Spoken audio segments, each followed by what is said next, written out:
നമസ്കാരം, good morning Keralam.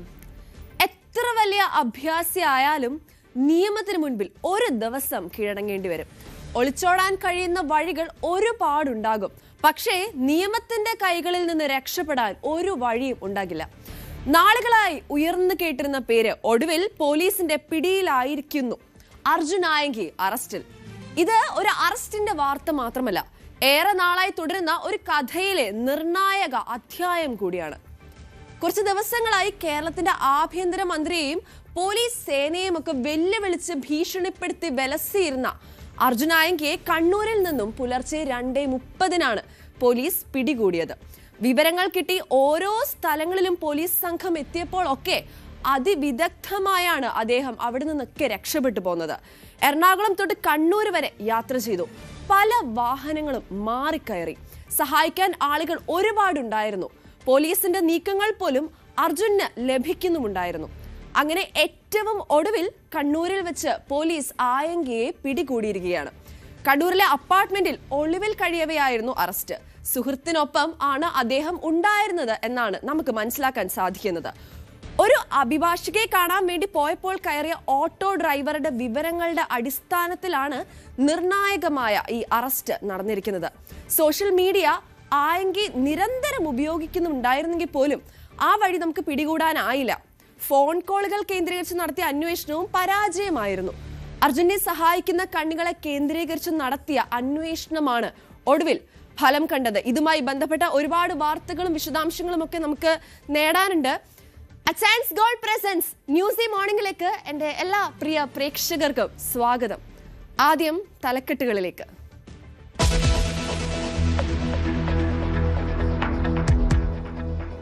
പോലീസിനെയും ആഭ്യന്തരമന്ത്രിയെയും വെല്ലുവിളിച്ച് നടന്ന കൊട്ടേഷൻ തലവൻ അർജുൻ ആയങ്കിയെ ഓടിച്ചിട്ട് പിടിച്ചു. അറസ്റ്റ് കണ്ണൂർ നഗരത്തിൽ നിന്ന് പുലർച്ചെ 2:30 പോലീസ് വളഞ്ഞിട്ട് അകത്താക്കിയത് അഭിഭാഷകയെ കാണാൻ എത്തിയപ്പോൾ പോലീസ് വലയിലാക്കി. ഒളിവിൽ കഴിയാൻ സഹായിച്ച 11 പേരും അറസ്റ്റിൽ.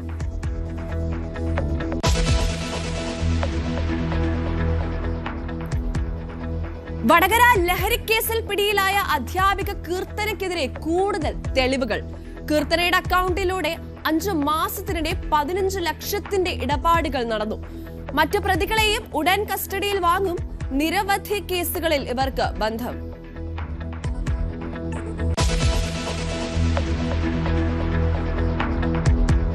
KSRTC ജീവനക്കാരന് മരണത്തിനിടയാക്കിയ ബംഗളൂരു സൂപ്പർ ഡീലക്സ് അപകടത്തിന് കാരണം ഗുരുതരമായ അനാസ്ഥ. മരിച്ച മിഥിലേഷിന് വേണ്ടത്ര ഡ്രൈവിംഗ് പരിചയമില്ലെന്ന് സൂചന. ജീവനക്കാർക്ക് മതിയായ വിശ്രമവും കിട്ടിയിരുന്നില്ല. മരിച്ച മിഥിലേഷിന്റെയും അരുണിന്റെയും മൃതദേഹങ്ങൾ ഇന്നെത്തിക്കും.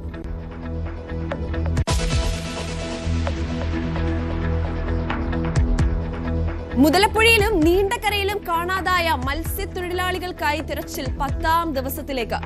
നീണ്ടകരയിലെ ഗൗതമിനെ കണ്ടെത്താൻ സ്കൂബ ഡൈവിംഗ് സംഘം ഇന്നെത്തി പരിശോധന നടത്തും. പരിശോധന നടത്തുക കാലാവസ്ഥ പരിഗണിച്ച്. ജോണിനെ കണ്ടെത്താത്തതിൽ മുതലപ്പുഴയിൽ കടുത്ത പ്രതിഷേധവും തുടരുന്നു.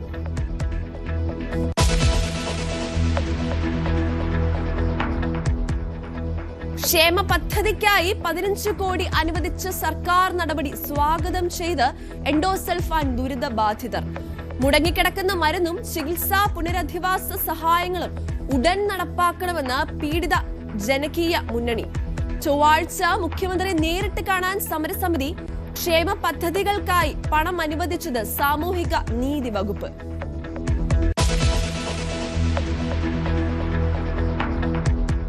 ഉപാധികൾ അമേരിക്ക അംഗീകരിക്കാത്തിടത്തോളം കാലം ഹോർമൂസ് തുറക്കില്ലെന്ന് ഇറാൻ. ഹോർമൂസ് തുറക്കലും ഒമാൻ മധ്യസ്ഥതയിലെ അനുനയ നീക്കങ്ങളും തമ്മിൽ ബന്ധമില്ലെന്നും IRGC പ്രഖ്യാപനം. ഇറാന് യുദ്ധവുമായി അധികം മുന്നോട്ട് പോകാനാവില്ലെന്ന് ഡൊണാൾഡ് ട്രംപ്.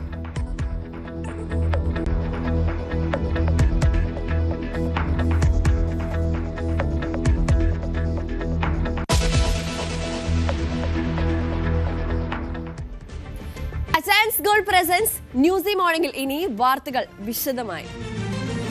പോലീസ് ഉദ്യോഗസ്ഥനെ ഭീഷണിപ്പെടുത്തി ഒളിവിൽ പോയ അർജുൻ ആയങ്കി അറസ്റ്റിൽ. കണ്ണൂരിൽ ഫ്ളാറ്റിൽ സുഹൃത്തിനൊപ്പം കഴിയവെയാണ് പിടിയിലായത്. പോലീസിനെ കണ്ട് രക്ഷപ്പെടാൻ ശ്രമിച്ചെങ്കിലും വളഞ്ഞിട്ട് പിടികൂടുകയായിരുന്നു. പുലർച്ചെ 2:30 ആയിരുന്നു കസ്റ്റഡിയിലെടുത്തത്.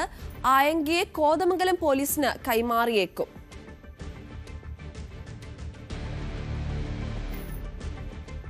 കൂടുതൽ വിശദാംശങ്ങളുമായി കണ്ണൂരിൽ നിന്ന് സുമേഷ് ആണ് നമ്മളോടൊപ്പം ചേരുന്നത്. സുമേഷ്, ഇദ്ദേഹം കണ്ണൂരിലേക്ക് മാറിയതായി വിവരങ്ങൾ നമുക്ക് ലഭിച്ചു. ഒരു അഭിഭാഷകയെ പോകുന്ന വഴി ഓട്ടോ ഡ്രൈവറിന്റെ ഭാഗത്തു നിന്നുമുണ്ടായ പ്രതികരണത്തെ തുടർന്ന്, അദ്ദേഹം വെളിപ്പെടുത്തിയതിനെ തുടർന്നാണ് ഇങ്ങനെ ഒരു അറസ്റ്റ് പുലർച്ചെ 2:30 ഉണ്ടായത്. എന്തൊക്കെയാണ് ഇതിനെ തുടർന്നുള്ള കൂടുതൽ വിശദാംശങ്ങൾ? ഈ സംസ്ഥാന പോലീസിനെ തന്നെ ഏറെ ഒരു പ്രയാസമുണ്ടാക്കിയ ഒരു വിഷയമായിരുന്നു ഈ ആയങ്കി വിഷയം. ആ വിഷയത്തിൽ ഇപ്പോൾ ഒരു പരിസമാപ്തിയിൽ എത്തിയിരിക്കുന്നു എന്ന് വേണമെങ്കിൽ പറയാം. അതായത് ആയങ്കിയെ കണ്ണൂരിൽ നിന്ന് ഇപ്പോൾ പോലീസ് പൊക്കിയിരിക്കുന്നു. ഇന്ന് പുലർച്ചെ 2:30 ഇപ്പോൾ ആയങ്കിയെ കണ്ണൂർ DIGയുടെ നേതൃത്വത്തിലുള്ള സംഘം ഇദ്ദേഹത്തെ കസ്റ്റഡിയിലെടുത്തത്. ഇന്നലെ ഈ ഒരു അഭിഭാഷകയുടെ ഒരു വീട്ടിൽ ഈ ആയങ്കി എത്തി എന്നുള്ള ഒരു രഹസ്യ വിവരത്തിന്റെ അടിസ്ഥാനത്തിലായിരുന്നു പോലീസ് ഇദ്ദേഹത്തിന് വേണ്ടി വല വീശിയത്. ഇന്നലെ പല ഭാഗങ്ങളിലായി ആയങ്കിക്ക് വേണ്ടിയിട്ടുള്ള തെരച്ചിൽ പോലീസ് നടത്തിയിരുന്നു. നമുക്കറിയാം, കഴിഞ്ഞ കുറെ ദിവസങ്ങളായി ആയങ്കിയെ പിടികൂടുന്നതിന് വേണ്ടി ഈ പോലീസിന്റെ നേതൃത്വത്തിലുള്ള സംഘം തിരിഞ്ഞുകൊണ്ടുള്ള ഈ തെരച്ചിൽ സംസ്ഥാനത്തൊട്ടാകെ നടത്തി വരികയായിരുന്നു. അതിനിടെയാണ് ഇന്നലെ കണ്ണൂരിൽ എത്തിയിട്ടുണ്ട് എന്നുള്ള ഒരു വിവരം പോലീസിന് ലഭിക്കുന്നത്. അങ്ങനെ കണ്ണൂരിൽ വളവട്ടത്ത് നിന്നും ഈ ആയങ്കി സഞ്ചരിച്ചു എന്ന് പറയുന്ന ഒരു വാഹനം പോലീസ് കസ്റ്റഡിയിലെടുക്കുന്നു. തുടർന്ന് ഇദ്ദേഹത്തിന്റെ സുഹൃത്തുക്കളെ പോലീസ് ചോദ്യം ചെയ്യുന്നു, കസ്റ്റഡിയിലെടുക്കുന്നു. അതിന്റെ നിർണായക വിവരത്തിന്റെ അടിസ്ഥാനത്തിൽ കണ്ണൂരിൽ തന്നെ ആയങ്കി ഉണ്ട് എന്നുള്ള നിഗമനത്തിൽ പോലീസ് എത്തുന്നു. അങ്ങനെയാണ് ഇപ്പോൾ ഈ ആയങ്കി കണ്ണൂരിൽ ഉണ്ട് എന്നുള്ള വിശദമായിട്ട് കിട്ടിയ, അതായത് നാട്ടുകാരടക്കുന്നു ഒപ്പം തന്നെ ഈ സുഹൃത്തുക്കൾക്കും കിട്ടിയ വിവരത്തിന്റെ അടിസ്ഥാനത്തിലാണ് ഈ കണ്ണൂരിൽ തന്നെ ആയങ്കി ഉണ്ടെന്നും പിന്നീട് ഈ ആയങ്കിക്ക് വേണ്ടി തെരച്ചിൽ ഈ പോലീസ് ഊർജിതമാക്കുകയും ചെയ്തത്. അങ്ങനെ ഇന്നലെ രാത്രി ഈ ഒരു ഓട്ടോ ഡ്രൈവറുടെ ഒരു രഹസ്യ വിവരത്തിന്റെ അടിസ്ഥാനത്തിലാണ് ഈ ആയങ്കി ഈ നിയമ പരീക്ഷയ്ക്ക് വേണ്ടി കണ്ണൂരിലെ താളിക്കാവിൽ ഒരു അഭിഭാഷകയുടെ ഫ്ളാറ്റിൽ ഇദ്ദേഹം എത്തുന്നു. അല്ലെങ്കിൽ ഇദ്ദേഹത്തെ അവിടെ എത്തിച്ചത് ഈ ഓട്ടോ ഡ്രൈവറായിരുന്നു. ഇദ്ദേഹമാണ് ഈ പോലീസിന് ഒരു രഹസ്യ വിവരം നൽകുന്നത്. അതായത് ആയങ്കിയാണ് എന്നുള്ള സംശയമുണ്ട്. അങ്ങനെ പോലീസ് ഈ ഫ്ളാറ്റിലെത്തുന്നു. ഈ ഫ്ളാറ്റിലെത്തിയതിനു ശേഷം ഈ അഭിഭാഷകയെ പോലീസ് കാണുന്നു. അപ്പോൾ അഭിഭാഷക പറയുന്നു വാറണ്ട് ഉണ്ടോ എന്ന് ചോദിക്കുന്നു. എന്നാൽ ഈ വാറണ്ട് ഇതിന് മറുപടി നൽകുന്നതിനിടെ ആയങ്കി ഈ ഫ്ളാറ്റിൽ നിന്ന് ഇറങ്ങി ഓടി എന്നാണ് ഈ പോലീസ് പറയുന്നത്. അങ്ങനെ വളഞ്ഞിട്ട് ഇദ്ദേഹത്തെ പിടികൂടി എന്നും ഈ പോലീസ് പറയുന്നു. ഏതായാലും അല്പസമയത്തിനുള്ളിൽ ആയങ്കിയെ ഈ കോടതിയിൽ ഹാജരാക്കും. നമുക്കറിയാം, നിരവധി കേസുകളിൽ പ്രതിയാണ് ഈ ആയങ്കി.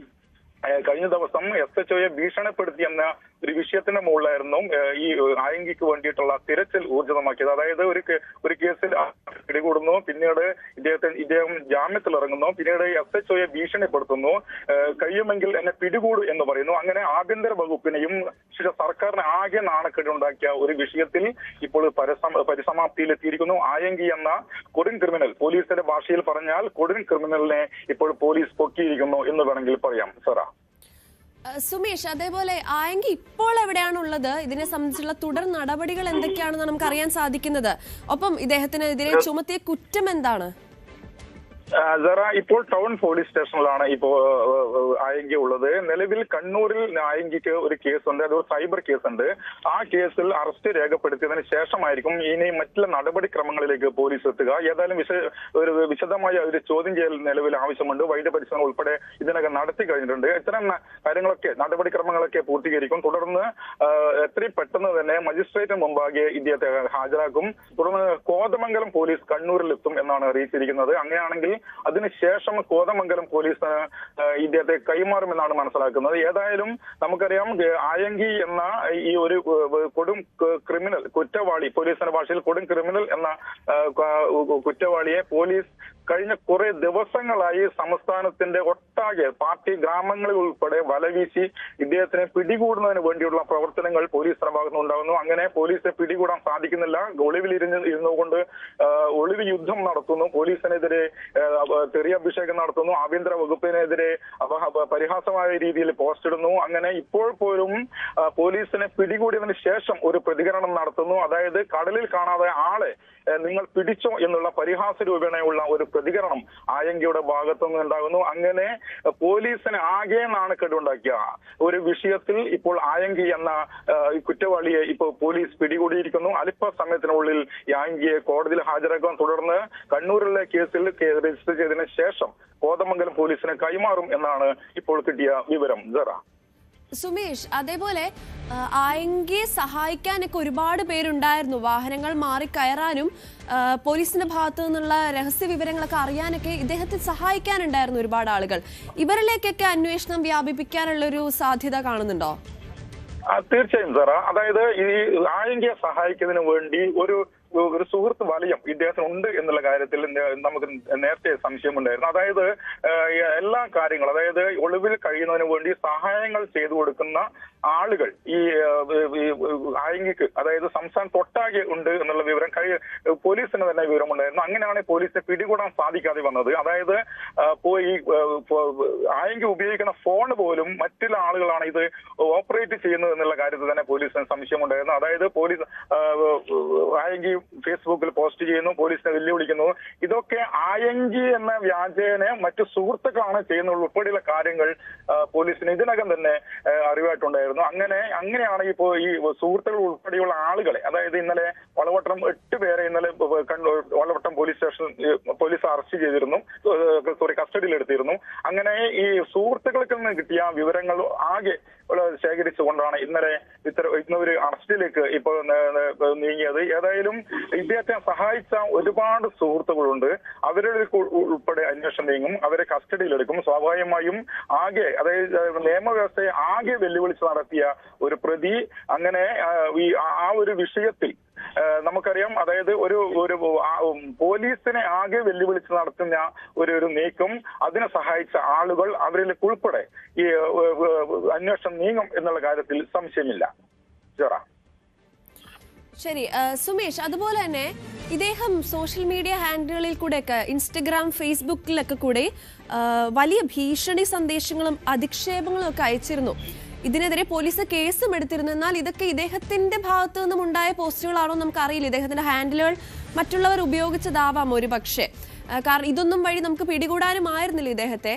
ഇതുമായി ബന്ധപ്പെട്ട എന്തെങ്കിലും വിവരങ്ങൾ ലഭിക്കുന്നുണ്ടോ? തീർച്ചയായും സാർ, അതാണ് ഞാൻ നേരത്തെ സൂചിപ്പിച്ചത്. അതായത് ഇദ്ദേഹത്തെ സഹായിക്കുന്നതിന് വേണ്ടി ഒരുപാട് ആളുകൾ, അതായത് നമുക്കറിയാം കഴിഞ്ഞ ദിവസങ്ങളിലൊക്കെ ഈ ഫേസ്ബുക്കിലൊക്കെ ഇദ്ദേഹത്തിനെ അനുകൂലിച്ചുകൊണ്ടുള്ള നിരവധി പോസ്റ്റുകൾ, അദ്ദേഹം ഈ ആയെങ്കിൽ ഒരു പോസ്റ്റ് ഇടുന്നു, അതിന് തൊട്ട് പിന്നാലെ സ്ത്രീകൾ ഉൾപ്പെടെയുള്ള ആളുകൾ ഇദ്ദേഹത്തെ അനുകൂലിച്ചുകൊണ്ട്, അതായത് ഇയാൾ ചെയ്ത പ്രവൃത്തിയെ അനുകൂലിച്ചുകൊണ്ട് ഇദ്ദേഹത്തിന് വേണ്ടി പോസ്റ്റുകൾ ഇടുന്നു. അത്തരം സഹായങ്ങൾ, അതായത് ഈ ഇദ്ദേഹത്തിന് ഒളിവിൽ കഴിയുന്നു അല്ലെങ്കിൽ ഇദ്ദേഹത്തിന്റെ പ്രവൃത്തികൾക്ക്, അതായത് ഇപ്പോൾ ചെയ്തുകൊണ്ടിരിക്കുന്ന പ്രവർത്തികൾക്ക് ആകെ ഒരു സഹായം എന്ന നിലയിൽ സുഹൃത്തുക്കൾക്ക് ഭാഗത്തുനിന്ന് ഉണ്ടാകുന്നു. അത്തരം പോസ്റ്റുകൾ നേരത്തെ ഞാൻ സൂചിപ്പിച്ചതുപോലെ തന്നെ ഇത് ഇദ്ദേഹം തന്നെ അല്ല, അതായത് ഇദ്ദേഹം ചെയ്തതല്ല എന്നുള്ള കാര്യത്തിൽ പോലീസിന് നേരത്തെ തന്നെ വ്യക്തതയുണ്ടായിരുന്നു. അതായത് നമുക്ക് മറ്റു സിനിമകളിലൊക്കെ കണ്ടതുപോലെ ഈ പോലീസ്, അതായത് ഫോണിന്റെ ഒക്കെ ഒരു ലൊക്കേഷൻ കേന്ദ്രീകരിച്ചുകൊണ്ട് ഇദ്ദേഹത്തെ പിടികൂടാൻ സാധിക്കാത്ത വിധത്തിൽ പോലീസ് എത്തുന്നു. അതായത് ഇദ്ദേഹം ഉപയോഗിക്കുന്ന ഫോൺ പോലും മറ്റൊരാൾ ഓപ്പറേറ്റ് ചെയ്യുന്നു. അങ്ങനെയാണ് ഈ സുഹൃത്തുക്കളെ പിടികൂടുന്ന വിധത്തിൽ പോലീസ് എത്തുന്നത്. ഇദ്ദേഹം ഉപയോഗിച്ച വാഹനങ്ങൾ കസ്റ്റഡിയിലെടുക്കുന്നു. ആ രീതിയിലുള്ള പഴുതടച്ച ഒരു അന്വേഷണത്തിന്റെ ഭാഗമായിക്കൊണ്ടാണ് ഇന്നലെ ഇദ്ദേഹത്തെ 2:30 ഇദ്ദേഹം പിടികൂടുന്ന രീതിയിലേക്ക് പോലീസ് എത്തിയത്. അത് നമുക്കറിയാം, കൃത്യമായ നിരീക്ഷണത്തിന്റെ അടിസ്ഥാനത്തിലായിരുന്നു. DIGയുടെ നേതൃത്വത്തിലുള്ള ഉന്നത പോലീസ് സംഘം ഇതിനു വേണ്ടി പ്രവർത്തിച്ചു എന്ന് വേണമെങ്കിൽ പറയാം. എല്ലാ പാർട്ടി ഗ്രാമങ്ങളിൽ ഉൾപ്പെടെ ഇദ്ദേഹത്തിന് വേണ്ടി പോലീസ് വലവീശുന്നു. അപ്പാർട്ട്മെന്റുകൾ കേന്ദ്രീകരിച്ച് അന്വേഷണം നടത്തുന്നു.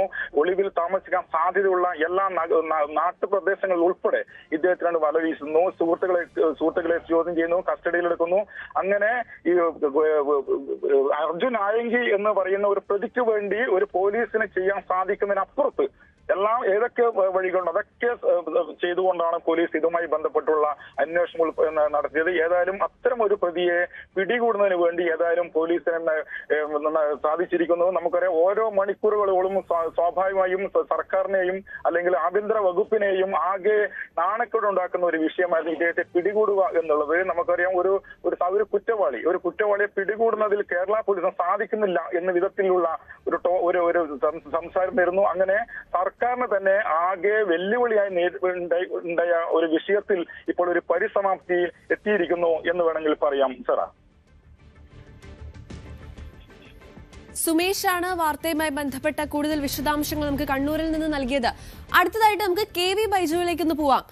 ബൈജു, വൈകിയെങ്കിൽ പോലും ഈ അർജുൻ ആയങ്കിയുടെ അറസ്റ്റ് പോലീസിനും അതുപോലെ സർക്കാരിനും ഒക്കെ എത്രത്തോളം ആശ്വാസകരമാണെന്ന് നമുക്ക് പറയാൻ സാധിക്കും? കാരണം ഇദ്ദേഹം ഏറെ വെല്ലുവിളികളാണ് നമ്മുടെ പോലീസ് സേനയ്ക്കൊക്കെ എതിരെ ഉയർത്തിയിരുന്നത്. പോലീസ് സേനയ്ക്കും ആഭ്യന്തരമന്ത്രിക്കൊക്കെ എതിരെ വലിയ വെല്ലുവിളികളും മാസ് ഡയലോഗ്സും ഒക്കെ പുറത്തുവിട്ടിരുന്നു.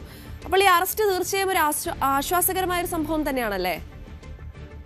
തീർച്ചയായും സാറാ, പോലീസിനെ സംബന്ധിച്ചിടത്തോളം, ആഭ്യന്തര വകുപ്പിനെ സംബന്ധിച്ചിടത്തോളം ഏറെ നാണക്കേടുണ്ടാക്കിയ കഴിഞ്ഞ 4 ദിവസമായി പോലീസിനെ വട്ടം കറക്കിയ ഒരു പ്രതിയാണ് ഇപ്പോൾ പിടിയിലായിരിക്കുന്നത്. സുമേഷ് സൂചിപ്പിച്ചതുപോലെ തന്നെ കൊടും ക്രിമിനൽ, അങ്ങനെ തന്നെ പറയാം, ആ രീതിയിലുള്ള ഒരാളാണ് ഇപ്പോൾ പിടിയിലായിരിക്കുന്നത്. എന്തായാലും ഇയാളെ ഒളിവിൽ കഴിയാൻ ഇത്തരത്തിൽ സഹായിച്ച ആളുകളെ കേന്ദ്രീകരിച്ചാണ് ഇപ്പോൾ പ്രധാനമായും അന്വേഷണം നടക്കുന്നത്.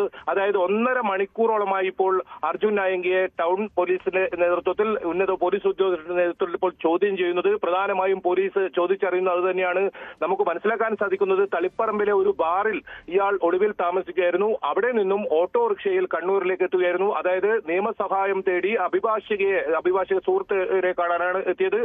ആ ഒരു സമയത്ത് ഓട്ടോ ഡ്രൈവറാണ് സംശയം തോന്നി പോലീസിന് ഈ വിവരം അറിയിക്കുന്നത്. അങ്ങനെ പോലീസ് വളഞ്ഞ് പിടികൂടുകയായിരുന്നു. പക്ഷെ പിടികൂടുമ്പോഴും നമ്മൾ അദ്ദേഹത്തിന്റെ പ്രതികരണം ശ്രദ്ധിച്ചാൽ മനസ്സിലാക്കും, കടലിൽ പോയവരെ കാണാൻ സാധിച്ചോ എന്ന പരിഹാസം അപ്പോഴും ആ പരിഹാസം ഉണ്ട് എന്നതാണ് ഏറ്റവും പ്രധാനം. ഏതായാലും കണ്ണൂരിൽ രജിസ്റ്റർ ചെയ്ത കേസ് അത് ഒരുപക്ഷെ ജാമ്യം ലഭിക്കാവുന്ന കുറ്റമാണ്. ആഭ്യന്തര വകുപ്പ് മന്ത്രിയെയും അതുപോലെ തന്നെ പോലീസിനെയും അവഹേളിക്കുന്ന രീതിയിൽ പോസ്റ്റ് ഇട്ടു. അതാണ് കണ്ണൂരിലുള്ള കേസ്. അതോടൊപ്പം കോതമംഗലം പോലീസ്, എറണാകുളത്ത് കോതമംഗലം പോലീസ് രജിസ്റ്റർ ചെയ്ത കേസുണ്ട്. ആ കേസിൽ അർജുൻ ആയങ്കിയെ അവർക്ക് കൈമാറുമെന്നാണ് നമുക്ക് മനസ്സിലാക്കാൻ സാധിക്കുന്നത്. ഇപ്പോഴും അർജുൻ ആയങ്കിയെ ചോദ്യം ചെയ്യുന്നു. ഏതായാലും അഴീക്കോട് സ്വദേശിയാണ് അർജുൻ ആയങ്കി. കേരളത്തിൽ ഉടനീളം ക്രിമിനൽ ബന്ധം, കൊട്ടേഷൻ സംഘങ്ങളുമായുള്ള ബന്ധം, അങ്ങനെ വലിയ തോതിൽ ക്രിമിനൽ പ്രവർത്തനം നടത്തുന്ന ഒരാൾ കഴിഞ്ഞ 4 ദിവസമായി ആഭ്യന്തര വകുപ്പിനെയും അതുപോലെ തന്നെ പോലീസിനെയും ഒക്കെ വെല്ലുവിളിച്ച് പോസ്റ്റുകളിട്ട് ഇത്തരത്തിൽ പോലീസിന്റെ കൺമുന്നിലൂടെ തന്നെ റോഡ് മാർഗം കണ്ണൂരിലേക്ക് എത്തുന്നു. അങ്ങനെ കണ്ണൂരിലെത്തി ഒളിവിൽ കഴിയുന്നതിനിടയിൽ അഭിഭാഷകയെ കാണാനെത്തുമ്പോഴാണ് ഇപ്പോൾ പിടിയിലായിരിക്കുന്നത്. കീഴടങ്ങാനെത്തുമ്പോഴാണ് പിടിയിലായെന്നൊക്കെ പറയുന്നുണ്ട്. ഏതായാലും ഇതിലൊക്കെ ഒരു സ്ഥിരീകരണം വരണം. അതിനുമപ്പുറം ആരൊക്കെയാണ് അർജുൻ ആയങ്കിക്ക് ഇത്തരത്തിൽ ഒളിവിൽ കഴിയാൻ സഹായം ചെയ്തത്, അതാണ് ഇതിൽ ഏറ്റവും പ്രധാനം. അവരെ കണ്ടെത്തേണ്ടതുണ്ട്. ഏതായാലും സാറ സൂചിപ്പിച്ചതുപോലെ തന്നെ പോലീസിനെ സംബന്ധിച്ചിടത്തോളം നാണക്കേടുണ്ടാക്കിയ ഒരു സംഭവമാണ്. തുടർച്ചയായി പോലീസിനെതിരെയും ആഭ്യന്തര വകുപ്പ് മന്ത്രിയും ഒക്കെ എതിരെ പോസ്റ്റുകൾ ഇട്ടുകൊണ്ടേയിരുന്ന ഒരു കൊടും ക്രിമിനൽ, ആ ക്രിമിനലിനെ പിടികൂടാൻ കഴിയാത്ത ഒരു സാഹചര്യം ഇപ്പോഴും അർജുൻ ആയങ്കിയെ പിടികൂടിയില്ലെങ്കിൽ അതിന് വലിയ നാണക്കേടുണ്ടാക്കുമായിരുന്നു. കാരണം CPM നേതാക്കൾ ഉൾപ്പെടെ തള്ളിപ്പറയുന്ന സാഹചര്യമാണ് നമ്മൾ കഴിഞ്ഞ ദിവസം കണ്ടത്. അത് MP ജയരാജനായാലും MP ഗോവിന്ദനായാലും പിണറായി വിജയനായാലും ഇത്തരത്തിൽ തള്ളിപ്പറയുന്ന സാഹചര്യമാണ്. ഏതായാലും ഈ അർജുൻ ആയങ്കിയുടെ ഒരു പശ്ചാത്തലം പരിശോധിച്ചാൽ നമുക്ക് മനസ്സിലാക്കും. കരിപ്പൂർ സ്വർണം പൊട്ടിക്കൽ കേസിലാണ് അർജുൻ ആയങ്കി ആദ്യമായി ഒരു ക്രിമിനൽ പ്രവർത്തനത്തിൽ ഏർപ്പെട്ട് അറസ്റ്റിലാകുന്നത്. അവിടെ ഇത്തരത്തിൽ സ്വർണം പൊട്ടിക്കൽ സംഘം എത്തിയപ്പോൾ അവരെ വാഹനം ഇടിച്ച് അവർ 5 പേർ മരണപ്പെടുന്ന സാഹചര്യമുണ്ട്. ആ കേസിൽ പ്രതിയാകുന്നു. അതോടുകൂടിയാണ് അർജുൻ ആയങ്കിയുടെ ക്രിമിനൽ പ്രവർത്തനം സംബന്ധിച്ച വലിയ വിവരങ്ങൾ പുറത്തു വരുന്നത്. ഇതോടുകൂടി ഈ CPMന്റെ നേതാക്കൾ ഉൾപ്പെടെ അർജുൻ ആയങ്കി ഒരു പാർട്ടി പ്രവർത്തകനല്ല, അദ്ദേഹത്തെ പാർട്ടിയിൽ നിന്ന് പുറത്താക്കി എന്നൊക്കെ പറയുന്നുണ്ടെങ്കിലും വലിയ സംരക്ഷണം അർജുൻ ആയങ്കിക്ക് പാർട്ടിയിൽ നിന്ന് ലഭിച്ചു എന്നൊരു ആക്ഷേപം ഉയർന്ന സാഹചര്യം ഉണ്ടായിരുന്നു. അഴീക്കോട് DYFI യൂണിറ്റ് സെക്രട്ടറിയായാണ് രാഷ്ട്രീയ പ്രവർത്തനം തുടരുന്നത്. പിന്നീട് കണ്ടത് സൈബർ ഇടത്തിൽ വലിയ തോതിൽ സൈബർ പോരാളിയായി, CPMന് വേണ്ടി സൈബർ പോരാളിയായുള്ള അർജുൻ ആയങ്കിയാണ്. അങ്ങനെ വലിയ തോതിൽ ഈ ഒരു ഇപ്പോൾ കഴിഞ്ഞ 4 ദിവസമായി പോലീസ് വലവിരിച്ച് വലിയ തോതിൽ പരിശോധന നടത്തുമ്പോഴും ഓരോ മണിക്കൂർ ഇടവിട്ട് അർജുൻ ആയങ്കിയുടെ പോസ്റ്റുകൾ വരുന്നു. അത് ആഭ്യന്തര വകുപ്പ് മന്ത്രിയെ പരിഹസിച്ചുകൊണ്ടും പോലീസിനെ പരിഹസിച്ചുകൊണ്ടും അങ്ങനെ വലിയ തോതിൽ വെല്ലുവിളിച്ച് നിയമ സംവിധാനത്തെ വെല്ലുവിളിച്ച് നടന്ന ഒരു പ്രതിയാണ് ഇപ്പോൾ പിടിയിലായിരിക്കുന്നത്. കേരള പോലീസിനെ ആശ്വസിക്കാം. ഇനി അറിയേണ്ടത് ആരൊക്കെയാണ് കേരളത്തിൽ അങ്ങോളം ഇങ്ങോളം ക്രിമിനൽ ബന്ധമുള്ള കൊട്ടേഷൻ സംഘങ്ങളുമായി വലിയ ബന്ധമുള്ള കൊട്ടേഷൻ സംഘങ്ങളുടെ നേതാവ് എന്നൊക്കെ പറയാൻ കഴിയുന്ന ഒരാളാണ് ഇപ്പോൾ പിടിയിലായിരിക്കുന്നത്. എന്തെല്ലാം ക്രിമിനൽ പ്രവർത്തനങ്ങൾ അർജുൻ ആയങ്കി ചെയ്തിട്ടുണ്ട്, അത്തരം കാര്യങ്ങൾ ഇനി പോലീസ് കണ്ടെത്തുമോ? അർജുൻ ആയങ്കിയെ ഒളിവിൽ കഴിയാൻ സഹായിച്ച ആളുകളെ പിടികൂടുമോ, അത്തരം കാര്യങ്ങൾ ഇനി വരും മണിക്കൂറുകളിൽ അറിയാം. ഏതായാലും ഇപ്പോൾ കണ്ണൂർ കമ്മീഷണറുടെ ഭാഗത്തു നിന്നും ആകെ വന്നിട്ടുള്ള ഒരു മറുപടി അർജുൻ ആയങ്കിയെ ഇത്തരത്തിൽ വളഞ്ഞിട്ട് പിടികൂടിയെന്നാണ്. ബാക്കി കാര്യങ്ങൾ പിന്നീട് പറയാമെന്നാണ് പറഞ്ഞത്. ഒരുപക്ഷെ വിശദമായ ഒരു വാർത്താ സമ്മേളനം പോലീസിന്റെ ഭാഗത്തുനിന്നുണ്ടാകും. ഒരുപക്ഷെ ആഭ്യന്തര വകുപ്പ് മന്ത്രിയുമായി കൂടിയാലോചന നടത്തിയതിനു ശേഷം എന്തൊക്കെ കാര്യങ്ങൾ പുറത്തു പറയണം എന്ന് കൃത്യമായി അറിഞ്ഞതിന് ശേഷമായിരിക്കും ഒരു ഉണ്ടാവുക. ഏതായാലും കണ്ണൂരിൽ ഇപ്പോൾ DCC പ്രസിഡന്റ് നൽകിയ ഒരു പരാതിയാണ്. അത് രമേശ് ചെന്നിത്തലയെ അവഹേളിച്ച് സൈബർ ഇടത്തിൽ സോഷ്യൽ മീഡിയയിൽ പോസ്റ്റ് ഇട്ടതാണ്. അതൊരു പക്ഷേ ജാമ്യം ലഭിക്കാവുന്ന കുറ്റമാണ്. അങ്ങനെ ഒരു അഭിഭാഷകയെ കാണാനെത്തിയ സമയത്താണ് ഇപ്പോൾ പിടിയിലായിരിക്കുന്നത്. അതും ഒരു ഓട്ടോ ഡ്രൈവർക്ക് സംശയം തോന്നി പോലീസിനെ വിവരമറിയിക്കുകയും പോലീസ് വളഞ്ഞിട്ട് പിടികൂടുന്ന സാഹചര്യമാണ് ഉണ്ടായത്. എന്തായാലും കേരള പോലീസിനെ സംബന്ധിച്ചിടത്തോളം അത് വലിയ ആശ്വാസമാണ്. പക്ഷെ അപ്പോഴും ആരൊക്കെയാണ് ഈ ഒരു കാർമാർഗം ഇങ്ങനെ കണ്ണൂരിലേക്ക് എത്താൻ അർജുൻ ആയങ്കിയെ സഹായിച്ചത്, അവരെ കണ്ടെത്തേണ്ടതുണ്ട്, അവരെ വിശദമായി പിടികൂടേണ്ടതുണ്ട്. ഏതായാലും അർജുൻ ആയങ്കിയുമായി അടുത്ത ബന്ധമുള്ള 8 പേരെ വളപട്ടണം പോലീസ് കഴിഞ്ഞ ദിവസം കസ്റ്റഡിയിലെടുത്തിരുന്നു, കരുതൽ തടങ്കലിലെടുത്തിരുന്നു. ഇവരെ വിശദമായി ചോദിച്ചറിഞ്ഞതിൽ നിന്നാണ് അർജുൻ ആയങ്കി കണ്ണൂരിൽ തന്നെ ഉണ്ട് എന്ന് പോലീസിന് വിവരം ലഭിക്കുന്നത്. അങ്ങനെയാണ് പോലീസ് വലവിരിച്ച് ഇന്നലെ രാത്രിയൊക്കെ വലിയ പരിശോധന പലയിടങ്ങളിലും പല പാർട്ടി ഗ്രാമങ്ങളിലും പോലീസ് അരിച്ചു പൊറുക്കി. പക്ഷെ അപ്പോഴൊന്നും പിടികൂടാൻ സാധിച്ചില്ല. നമ്മളിപ്പോൾ അറിഞ്ഞതുപോലെ തന്നെ തീർച്ചയായും പോലീസ് സേനയ്ക്കൊക്കെ വളരെ വലിയ ആശ്വാസം തന്നെയാണ് ഈ ഒരു അറസ്റ്റ് എന്ന് പറയുന്നത്. അടുത്തതായിട്ട് നമുക്ക് നമ്മുടെ ന്യൂസ് ഡെസ്കിലേക്ക് പോവാം. വിനോദാണ് അവിടെ നിന്നും നമുക്ക് വിശദാംശങ്ങളുമായി ചേരുന്നത്. വിനോദ്, ഇന്നലെ തന്നെ CPM നേതാക്കള് അർജുൻ ആയങ്കിയെ കൈവിട്ട് പരസ്യമായി രംഗത്ത് വന്നിരുന്നൊരു സാഹചര്യമുണ്ട്. തൂഫാനെ പോലെ തൂക്കണമെന്നാണ് CPM സംസ്ഥാന സെക്രട്ടേറിയറ്റ് അംഗം MV ജയരാജൻ പറഞ്ഞത്. സ്വർണം പൊട്ടിക്കൽ, ക്വട്ടേഷൻ കേസുകൾ അടക്കം ഇദ്ദേഹം പ്രതിയുമാണ്. ഇതിലൊക്കെ CPM ഇയാളെ പരോക്ഷമായി സംരക്ഷിക്കുന്നു എന്നുള്ളൊരു ആക്ഷേപം പോലും വന്നിരുന്നു. ഇങ്ങനെയുള്ള ഒരു ആക്ഷേപത്തിനൊക്കെ ഇടയിലാണ് നേതാക്കൾ പരസ്യമായി രംഗത്ത് വരുന്നൊരു സാഹചര്യം ഉണ്ടായത്. ഈ ആയങ്കിയുടെ അറസ്റ്റ് നമുക്ക് രാഷ്ട്രീയപരമായി എങ്ങനെ ചർച്ച ചെയ്യാൻ സാധിക്കും വിനോദ്? സിറ, കഴിഞ്ഞ ദിവസം MV ജയരാജനെതിരെ ആയങ്കിയിട്ട ഒരു പോസ്റ്റ് തന്നെ നമുക്ക് പരിശോധിക്കാം. അതിൽ പറയുന്നത് പിന്നിൽ നിന്ന് കുത്തരുത് എന്നതാണ്. അവിടെ ചില രാഷ്ട്രീയ സംഘർഷങ്ങൾ ഉണ്ടായപ്പോൾ താൻ ചാടിയിറങ്ങിയെന്നും അതിനുവേണ്ടി പാർട്ടിക്ക് വേണ്ടി പ്രവർത്തിച്ചുവെന്നും ഇപ്പോൾ തൂഫാനെ പോലെ തൂക്കണമെന്ന MV ജയരാജൻ്റെ പരാമർശമുണ്ടാകുമ്പോൾ അത് പിന്നിൽ നിന്നുള്ള കുത്തലാണെന്നും പറഞ്ഞായിരുന്നു കഴിഞ്ഞ ദിവസത്തെ ആയങ്കിയുടെ പോസ്റ്റ്. പക്ഷേ ഏതെങ്കിലും തരത്തിലുള്ള ഒരു വർഗ്ഗസമരം നടത്തിയിട്ടല്ല ആയങ്കി ജയിലിലേക്ക് പോകുന്നത്, പോലീസ് പിടിയിലാകുന്നത്. പോലീസിനെ ഭീഷണിപ്പെടുത്തുന്നു, അതിനു മുമ്പ് സ്വർണ്ണക്കടത്ത് സംഘവുമായി ബന്ധപ്പെട്ട പ്രവർത്തനങ്ങൾ, അതിൽ അറസ്റ്റിലാകുന്നു, അതിൽ ജാമ്യമെടുക്കുന്നു, വലിയ തുക കെട്ടിവെക്കേണ്ടി വരുന്നു, ജില്ലയിൽ പ്രവേശിക്കാൻ കഴിയാത്ത സാഹചര്യം. അതിനു മുൻപ് 2017 BJP പ്രവർത്തകരായ 2 പേരെ വധിക്കാൻ ശ്രമിക്കുന്നു, അതിൽ 5 കൊല്ലത്തെ ശിക്ഷ കോടതി വിധിക്കുന്നു. ഈ തരത്തിൽ ക്രിമിനൽ ഗുണ്ടായുസവുമായി ബന്ധപ്പെട്ട് അർജുൻ ആയങ്കി പ്രവർത്തിച്ചു. അതിന് CPMനെ മറയാക്കുന്നു, അല്ലെങ്കിൽ ഒരു ഇരവാദം ഉന്നയിച്ച് CPMനെ മുന്നിൽ നിർത്തി ഇപ്പോഴത്തെ ഘട്ടത്തിൽ പോലും അങ്ങനെ ഒരു പ്രതിരോധം തീർക്കാനാണ് ആയങ്കി ശ്രമിക്കുന്നത് എന്ന് പറയാതെ വയ്യ. 2015 മുതലാണ് ആയങ്കി DYFIയിൽ ഉൾപ്പെടെ സജീവമാകുന്നത്. DYFIയുടെ യൂണിറ്റ് സെക്രട്ടറിയായി തുടങ്ങുന്ന ഒരു പാർട്ടി പ്രവർത്തനമാണ്. അതിനുശേഷമാണ് ഇങ്ങനെ ക്രിമിനൽ ഗുണ്ടായുസത്തിലേക്ക് പോകുന്നത്. 2017 ആയങ്കി കൂടുതൽ ശ്രദ്ധിക്കപ്പെടുന്നത്. അതും പാർട്ടി പ്രവർത്തനത്തിൻ്റെ പേരിലല്ല, 2 പേരെ വധിക്കാൻ ശ്രമിച്ചതിൻ്റെ പേരിലാണ്. തുടർന്ന് പാർട്ടി DYFI അംഗത്വത്തിൽ നിന്ന് ആയങ്കിയെ പുറത്താക്കുന്നു. 2021 രാമനാട്ടുകരയിലെ ഈ സ്വർണം പൊട്ടിക്കൽ സംഭവം നടക്കുന്നത്, ഈ പ്രമാദമായ കേസ് നടക്കുന്നത്. അന്ന് 2 വാഹനങ്ങളിലായാണ് ഇവർ തമ്മിൽ മത്സരമുണ്ടാകുന്നത്. അതായത് കരിപ്പൂർ വിമാനത്താവളത്തിലേക്ക് സ്വർണം കടത്ത് സംഘം സ്വർണം കൊണ്ടുവരുന്നു. സ്വർണം പൊട്ടിക്കൽ സംഘം എന്നത് ഇങ്ങനെ കടത്തിക്കൊണ്ടുവരുന്ന സ്വർണം അവരിൽ നിന്ന് തട്ടിയെടുക്കുന്ന വിഭാഗമാണ്. സ്വർണം ഇങ്ങനെ കടത്തുന്നു, സ്വർണം കൊണ്ടുവരുന്നു എന്ന വിവരം ചോർന്ന് കിട്ടുകയും ഈ കൊണ്ടുപോകുന്ന സംഘത്തിൽ നിന്ന് ഇത് തട്ടിയെടുക്കുകയും ചെയ്യുന്നതാണ് പൊട്ടിക്കൽ സംഘം. ആയങ്കിയുടെ നേതൃത്വത്തിൽ പൊട്ടിക്കൽ സംഘമാണ് പ്രവർത്തിച്ചിരുന്നത്. സ്വർണ്ണക്കടത്തുണ്ട്, അതോടൊപ്പം തന്നെയാണ് ഈ പൊട്ടിക്കൽ സംഘം. ഈ ചേസിങ്ങിലാണ് വാഹനാപകടമുണ്ടായതും 5 പേർ അന്ന് കൊല്ലപ്പെടുകയും ചെയ്തു വാഹനാപകടത്തിൽ. തുടർന്ന് ഈ കേസുകൾ ഉണ്ടാകുന്നു. CPM ഭരണത്തിലുള്ള സമയമാണ്. അതുകൊണ്ട് തന്നെയാണ് CPMന് നേർക്ക് പലപ്പോഴും ഇങ്ങനെയുള്ള ആക്ഷേപങ്ങൾ വന്നത്. ശക്തമായ നടപടികൾ സ്വീകരിക്കുന്നില്ല. പലപ്പോഴും സ്വതന്ത്രമായി സഞ്ചരിക്കാൻ ആയങ്കിക്ക് കഴിഞ്ഞിരുന്നു. പ്രത്യേകിച്ച് ഈ പുതിയ കാലഘട്ടത്തിൽ CPMനെ നയിക്കുന്ന സൈബർ പോരാളികൾ, അതിലെ ഒരു പ്രധാനപ്പെട്ട ആളായിരുന്നു ആയങ്കി എന്നതാണ് ഏറ്റവും സവിശേഷമായ കാര്യം. നമ്മൾ ആലോചിക്കണം, പണ്ട് എങ്ങനെയാണ് നമ്മുടെ നാട്ടിൽ CPM വർഗ്ഗസമരം നടത്തി, കർഷക സമരം നടത്തി, പോരാട്ടങ്ങൾ നടത്തി, ചോര ചിന്തി ഈ പ്രസ്ഥാനം വളർന്നു വന്നത്. അവിടെ നിന്ന് സൈബർ സഹാക്കളായി കുറേ പേർ ഇതിനുള്ളിൽ പ്രവേശിക്കുന്നു. അവിടെയാണ് G. സുധാകരൻ്റെയൊക്കെ ചില വാക്കുകൾ നമ്മൾ കേൾക്കേണ്ടത്. പൊളിറ്റിക്കൽ ക്രിമിനലിസം എന്നത് അത് ഒരുപക്ഷെ സൈബർ പ്ലാറ്റ്ഫോമുകളിൽ പാർട്ടിയിലെ തന്നെ ആളുകളെ അല്ലെങ്കിൽ പാർട്ടിയിൽ എതിർ സ്വരം ഉയർത്തുന്ന ആളുകളെ നിശബ്ദരാക്കാൻ തെറി വിളിക്കുന്നു അല്ലെങ്കിൽ അവരെ അധിക്ഷേപിക്കുന്നു എന്നതിനപ്പുറത്തേക്ക് ഈ പൊളിറ്റിക്കൽ ക്രിമിനലിസത്തിൻ്റെ ഏറ്റവും വലിയ രൂപത്തിലേക്ക് കാര്യങ്ങൾ പോകുന്നു. അത് പരിപൂർണമായി ഒരു ക്രിമിനൽ സ്വഭാവത്തിലേക്ക് പോകുന്നു എന്നത് തന്നെയാണ്. അങ്ങനെ ഈ PJ ആർമിയൊക്കെ നമുക്ക് വലിയ തോതിൽ ചർച്ച ചെയ്യപ്പെട്ടിട്ടുള്ള കാര്യമാണ്. P ജയരാജൻ്റെ പേരിൽ അദ്ദേഹത്തിനെ പിന്തുണയ്ക്കുന്ന ഒരു ഫേസ്ബുക്ക് കൂട്ടായ്മ വരുന്നു. അങ്ങനെ സോഷ്യൽ മീഡിയയിൽ അത് സജീവമായി പ്രവർത്തിക്കുന്നു. ആ സമയത്തൊക്കെ ആകാശ് തില്ലങ്കേരിയും അർജുൻ ആയങ്കിയും ഒക്കെ ഈ പേജിൻ്റെ ഭാഗമായി പ്രവർത്തിച്ചിരുന്നു. പിന്നീട് പല പല പേരുകളിൽ അങ്ങനെ CPM വേണ്ടിയുള്ള സൈബർ രൂപങ്ങൾ അവിടെയെല്ലാം കടന്നുകൂടുന്നതിൽ സാധാരണ പ്രവർത്തകരുണ്ട്, അല്ലെങ്കിൽ സാധാരണ SFI പ്രവർത്തകരോ DYFI പ്രവർത്തകരോ ഉണ്ടെങ്കിലും ഇങ്ങനെയുള്ള ക്രിമിനൽ ആക്ടിവിറ്റി അത് വളരെ പ്രത്യക്ഷമായി തന്നെ ഇങ്ങനെ കാര്യങ്ങൾ ചെയ്ത് പോലീസിനെ വെല്ലുവിളിച്ചുകൊണ്ട് നാട്ടിൽ അരാജകത്വം സൃഷ്ടിച്ചുകൊണ്ട് മുന്നോട്ട് പോകുന്ന ആളുകൾ കൂടി ഇതിനകത്ത് ഉൾപ്പെട്ടു എന്നതാണ്. അവിടെയാണ് CPM രാഷ്ട്രീയ പ്രതിസന്ധി ഉണ്ടാകുന്നത്. പക്ഷേ കഴിഞ്ഞ ദിവസം പോലും CPM പ്രധാനപ്പെട്ട നേതാക്കൾ ആയെങ്കിയെ തള്ളിപ്പറയുന്നൊരു സാഹചര്യമുണ്ടായി. പരസ്യമായെങ്കിലും അവർക്ക് അങ്ങനെ പറയേണ്ടി വരുന്നുണ്ട്. സാക്ഷാൽ പിണറായി വിജയൻ തന്നെ കഴിഞ്ഞ ദിവസം വാർത്താ സമ്മേളനത്തിൽ ആയങ്കിയെക്കുറിച്ചുള്ള ചോദ്യങ്ങൾക്ക് മറുപടി പറയേണ്ടി വന്നു. നമുക്കറിയാം പിണറായി വിജയൻ്റെ ഒരു രീതി നമുക്കറിയാം. ഇങ്ങനെയുള്ള കാര്യങ്ങൾ ഒരുപക്ഷെ അദ്ദേഹം അവഗണിച്ച് കളയുന്നതാണ്. പക്ഷേ അദ്ദേഹത്തെ പോലും പ്രതിരോധത്തിലാക്കുന്ന തരത്തിലേക്ക് ഈ കാര്യങ്ങൾ പോകുന്നു എന്നത് തന്നെയാണ്.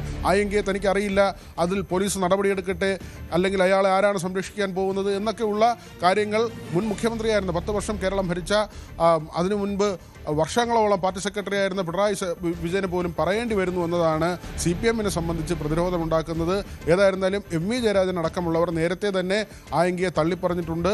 മറ്റ് പ്രധാനപ്പെട്ട നേതാക്കളെല്ലാം തന്നെ തള്ളിപ്പറഞ്ഞിട്ടുണ്ട്. ഇപ്പോൾ ആരും സംരക്ഷണം ഒരുക്കുന്നില്ല. പ്രത്യേകിച്ച് CPM കൈവിട്ടതോടുകൂടിയാണ് ഈ അറസ്റ്റ് എന്നുകൂടി നമ്മൾ പ്രത്യേകിച്ച് കാണണം. ഒരു പക്ഷേ CPM ഒരു സംരക്ഷണം ഉണ്ടായിരുന്നെങ്കിൽ ഇങ്ങനെ ആയിരിക്കില്ല. ആയങ്കി ഇപ്പോൾ ഓട്ടോറിക്ഷയിൽ വരുന്നു, അഭിഭാഷകയെ കാണുന്നു, ഫ്ളാറ്റിൽ സുഹൃത്തിനൊപ്പം താമസിക്കുന്നു. അതിനപ്പുറത്തേക്ക് പാർട്ടിയുടെ ഒരു സംരക്ഷണ ഉണ്ടായിരുന്നെങ്കിൽ ഒരുപക്ഷെ ഇതായിരിക്കില്ല. പോലീസിന് കുറച്ചുകൂടി ബുദ്ധിമുട്ടേണ്ടി വരുമായിരുന്നു, പാർട്ടിയുടെ പ്രതിരോധം ഉണ്ടാകുമായിരുന്നു. പക്ഷേ അങ്ങനെ ഒന്നും പ്രതിരോധിക്കാൻ കഴിയുന്ന ഒരു സാഹചര്യത്തിലല്ല ആയങ്കി എന്ന കുറ്റവാളി പോയി നിൽക്കുന്നത്. ഒരു ഘട്ടത്തിൽ പാർട്ടിയുമായി ബന്ധമുണ്ടായിരുന്നു. പക്ഷേ ഇയാൾ ഇനി ചുമന്നാൽ പാർട്ടിക്ക് അത് ക്ഷീണമാകും എന്നത് തന്നെയാണ് മറ്റൊരു വസ്തുതയായി നേതാക്കൾക്ക് മുന്നിൽ നിൽക്കുന്നത്. അതുകൊണ്ട് തന്നെയാണ് അവർ ആയങ്കിയെ തള്ളിപ്പറഞ്ഞുകൊണ്ട് രംഗത്തെത്തുന്നതും. സേറ, ശരി, വിനോദാണ് ന്യൂസ് ഡെസ്കിൽ നിന്നും നമുക്ക് കൂടുതൽ വിശദാംശങ്ങൾ നൽകിയത്. അടുത്തതായിട്ട് കൊച്ചിയിൽ നിന്നും നമ്മളുമായി വാർത്തയുടെ വിശദാംശങ്ങളുമായി ചേരുന്നത് ഡാനി പോളാണ്. ഡാനി, കോതമംഗലം SHOയെ വെല്ലുവിളിക്കുകയും ജീവന ഭീഷണി ഉയർത്തുകയും ഒക്കെ അർജുൻ ആയങ്കി ചെയ്തിരുന്നു. ഇതിനെ തുടർന്ന് കേസും എടുത്തിരുന്നു. ഇതിനൊക്കെ ഒടുവിലാണ് ഇപ്പോൾ സിനിമാ സ്റ്റൈലിൽ ഇന്നലെ പുലർച്ചെ 2:30 ഇങ്ങനെ ഒരു അറസ്റ്റ് ഉണ്ടായത്. ഈ കേസുമായിട്ട് ബന്ധപ്പെട്ടുള്ള കൂടുതൽ വിശദാംശങ്ങൾ എന്തൊക്കെയാണ്?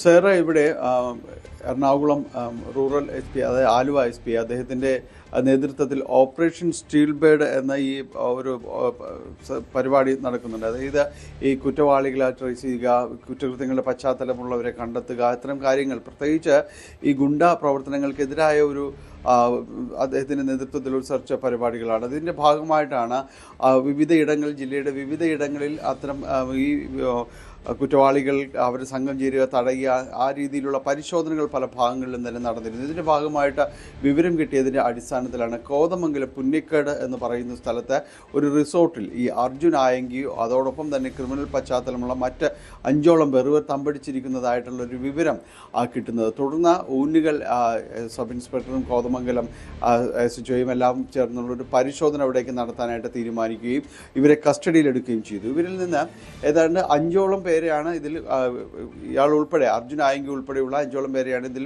പിടികൂടിയത്. എല്ലാവരും തന്നെ കുറ്റകൃത്യങ്ങളുടെ പശ്ചാത്തലമുള്ളവരാണ്. അർജുൻ ആയങ്കിക്ക് മേൽ തന്നെ നിരവധിയായ കേസുകളുണ്ട്. അതോടൊപ്പം തന്നെയാണ് മറ്റുള്ളവരും ക്രിമിനൽ പശ്ചാത്തലമുള്ള ആളുകൾ തന്നെയാണ്. കൊച്ചിയിലും അതോടൊപ്പം തന്നെ മറ്റു പരിസരങ്ങളിലുമുള്ള ആളുകൾ തന്നെയായിരുന്നു ഇവരെല്ലാം ഉണ്ടായിരുന്നത്. ഇവരെ കസ്റ്റഡിയിലെടുക്കുകയും പിന്നീട് അറസ്റ്റ് രേഖപ്പെടുത്തുകയും ചെയ്തെങ്കിലും അടുത്തതിന് ജാമ്യം ലഭിച്ച് അവർ പുറത്തു വരികയും ചെയ്തു. ഇതിന് ശേഷമാണ് ഈ അറസ്റ്റിനും അതോടൊപ്പം തന്നെ ഈ പരിശോധനകൾക്കും എല്ലാം നേതൃത്വം നൽകിയ ഊന്നുകൽ സബ് ഇൻസ്പെക്ടർ അതോടൊപ്പം തന്നെ കോതമംഗലം SHO എന്നിവർക്കെതിരെയുള്ള പോസ്റ്റുകളുമായിട്ട് ഇയാൾ രംഗത്ത് വരുന്നത്. ഈ ഫേസ്ബുക്കിലും ഇൻസ്റ്റാഗ്രാമിലുമായിട്ട് ഇയാളുടെ പോസ്റ്റുകൾ വന്നു. അത് ഉദ്യോഗസ്ഥരെ ഭീഷണിപ്പെടുത്തിക്കുന്നതാണ്. ഇവർക്കെതിരെ കാണിച്ചു തരാമെന്നുള്ള രീതിയിലുള്ള പോസ്റ്റുകൾ പുറത്തു വന്നതോടുകൂടിയാണ് ഇവർക്കെതിരെ പിന്നീട് പോലീസ് പരിശോധനയിലേക്ക് നീങ്ങുന്നത്. പക്ഷേ അപ്പോഴേക്കും ഇവരെ ഈ കോതമംഗലത്ത് നിന്നും ആ സ്ഥലം വിട്ടിരുന്നു.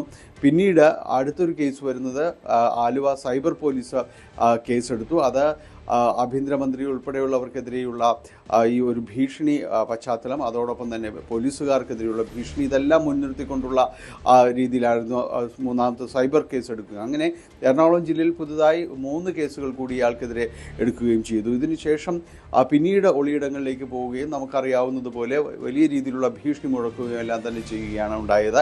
എന്തായാലും കേസിന് തുടക്കമിടുന്നത് അതായത് പുതിയ കേസുകൾക്ക് തുടക്കമിടുന്നതും ഇപ്പോൾ നടക്കുന്ന ഈ നാടകീയ സംഭവങ്ങളിലേക്ക് എല്ലാം തന്നെ കടന്നു പോകുന്നതും കോതമംഗലത്ത് നടത്തിയ ഈ പരിശോധനയുടെ ഭാഗമായിട്ടായിരുന്നു. കോതമംഗലത്തെ പോലീസ് ഇപ്പോഴും പറയുന്നത് ഈ ക്രിമിനൽ പശ്ചാത്തലമുള്ള ഇവർ അർജുൻ ആയങ്കിയോടൊപ്പമുള്ള പുതിയ ആസൂത്രണത്തിൽ തന്നെയായിരുന്നു. പുതിയ കുറ്റകൃത്യങ്ങൾക്ക് വേണ്ടിയാണ് ഇവർ ഒത്തുകൂടിയത്. അതിൻ്റെ ആസൂത്രണം തന്നെയായിരുന്നു അവിടെ നടന്നിരുന്നത്. കൃത്യമായ വിവരങ്ങളുടെ അടിസ്ഥാനത്തിലാണ് അവിടെ പരിശോധന നടത്തിയത് എന്നതെല്ലാം തന്നെ പറയുന്നു. ഇവരും അത്തരം ഒരു പരിശോധന പ്രതീക്ഷിച്ചില്ല. തീർത്തും അപ്രതീക്ഷിതമായൊരു സാഹചര്യമായിരുന്നു. മുഴുവൻ പേരെയും തന്നെ പോലീസ് പിടികൂടുകയും ചെയ്തു.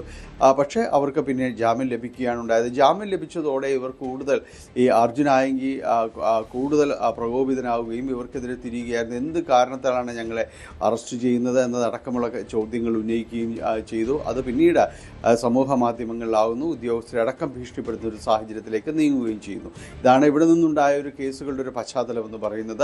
ഇപ്പോൾ മനസ്സിലാക്കുന്നതനുസരിച്ച് കോതമംഗലത്ത് നിന്നുള്ള പോലീസ് സംഘം കണ്ണൂരിലേക്ക് ഈ അറസ്റ്റ് വിവരം അറിഞ്ഞതിനെ തുടർന്ന് അങ്ങോട്ട് പോയിട്ടുണ്ട് എന്നതാണ് മനസ്സിലാക്കാനായിട്ട് സാധിക്കുന്നത്. സ്വാഭാവികമായി അവർ കസ്റ്റഡിയിൽ ആവശ്യപ്പെടും. പക്ഷെ അതിനു മുൻപായിട്ട് കണ്ണൂരിലും അടക്കം കേസുകൾ നിലനിൽക്കുന്നുണ്ട്. ഇപ്പോൾ അവിടെ മജിസ്ട്രേറ്റിന് മുൻപിൽ ഹാജരാക്കിയതിന് ശേഷമായിരിക്കും അതിൻ്റെ ഒരു തുടർ നടപടികൾ സ്വീകരിക്കുക. റിമാൻഡിലേക്ക് പോകുമോ അതോ അടുത്ത ദിവസമാണോ കസ്റ്റഡിയെ അപേക്ഷ അനുവദിക്കുക എന്നതടക്കമുള്ള കാര്യങ്ങൾ തീരുമാനമാകാനുണ്ട്. ഏതായാലും കഴിഞ്ഞ കുറേ ദിവസങ്ങളായി നടന്നിരുന്ന നാടകീയ സംഭവങ്ങൾ അത് താൽക്കാലികമായെങ്കിലും അവസാനിക്കുകയാണ്. കാരണം പോലീസിനെ തന്നെ വെല്ലുവിളിച്ചുകൊണ്ട്, ഒരു വേള ആഭ്യന്തര വകുപ്പിനെ തന്നെ വെല്ലുവിളിച്ചുകൊണ്ട് ഇതിൽ ഒളിയിടം തുടർന്ന ഒരാളാണ് അർജുൻ ആയങ്കി. അത് പോലീസിനെ പരിശോധനകൾ ഒരു ഭാഗത്ത് നടക്കുമ്പോഴും വളരെ എളുപ്പത്തിൽ തന്നെ പൊതുമധ്യത്തിൽ പ്രത്യക്ഷപ്പെടുകയും പിന്നീട് സമൂഹ മാധ്യമങ്ങളിൽ തുടർച്ചയായി പോസ്റ്റുകൾക്ക് മറുപടി പറയും, കമൻറ്റുകൾക്ക് പോലും വെല്ലുവിളി സ്വഭാവം നിറഞ്ഞ മറുപടികൾ നൽകുകയുമാണ് അർജുൻ ആയങ്കി ചെയ്തിരുന്നത്. പോലീസിന് സംശയങ്ങളുണ്ട്, ഇത് ഇയാൾ ചെയ്തിരുന്നതാണോ അതോ ഇയാൾക്ക് വേണ്ടി മറ്റാരെങ്കിലും സമൂഹ മാധ്യമങ്ങൾ ഉപയോഗിച്ചുകൊണ്ട് പോലീസിനെ വഴിതെറ്റിക്കുകയാണോ എന്നതടക്കമുള്ള കാര്യങ്ങൾ പോലീസിന് സംശയമുണ്ടായിരുന്നു. എന്തായാലും ഇപ്പോൾ അർജുൻ ആയങ്കി പിടിയിലായിരിക്കുന്നു. കണ്ണൂരിലെ നടപടികൾക്ക് ശേഷം കൊച്ചിയിൽ കോതമംഗലത്ത് എടുത്തിരിക്കുന്ന കേസുകളുടെ തുടർ നടപടികൾക്കായിട്ട് കസ്റ്റഡിയിൽ വാങ്ങുമെന്ന് തന്നെയാണ് അറിയാനായിട്ട് സാധിക്കുന്നത്. സൈറ. അതെ ഡാനി, ഇപ്പോൾ പറഞ്ഞതുപോലെ തന്നെ ഇന്നലെ കണ്ണൂരിൽ നിന്നാണ് പുലർച്ചെ 2:30 ഇദ്ദേഹത്തെ പിടികൂടിയത്. ഇനിയിപ്പോൾ കോതമംഗലത്തേക്ക് കൊണ്ടുവരുമെന്നാണ് നമുക്കറിയാൻ സാധിക്കുന്നത്. അവിടെ എത്തിച്ചതിന് ശേഷമുള്ള തുടർ നടപടികൾ എന്തെല്ലാമായിരിക്കും എന്നുള്ള വിവരങ്ങളുണ്ടോ?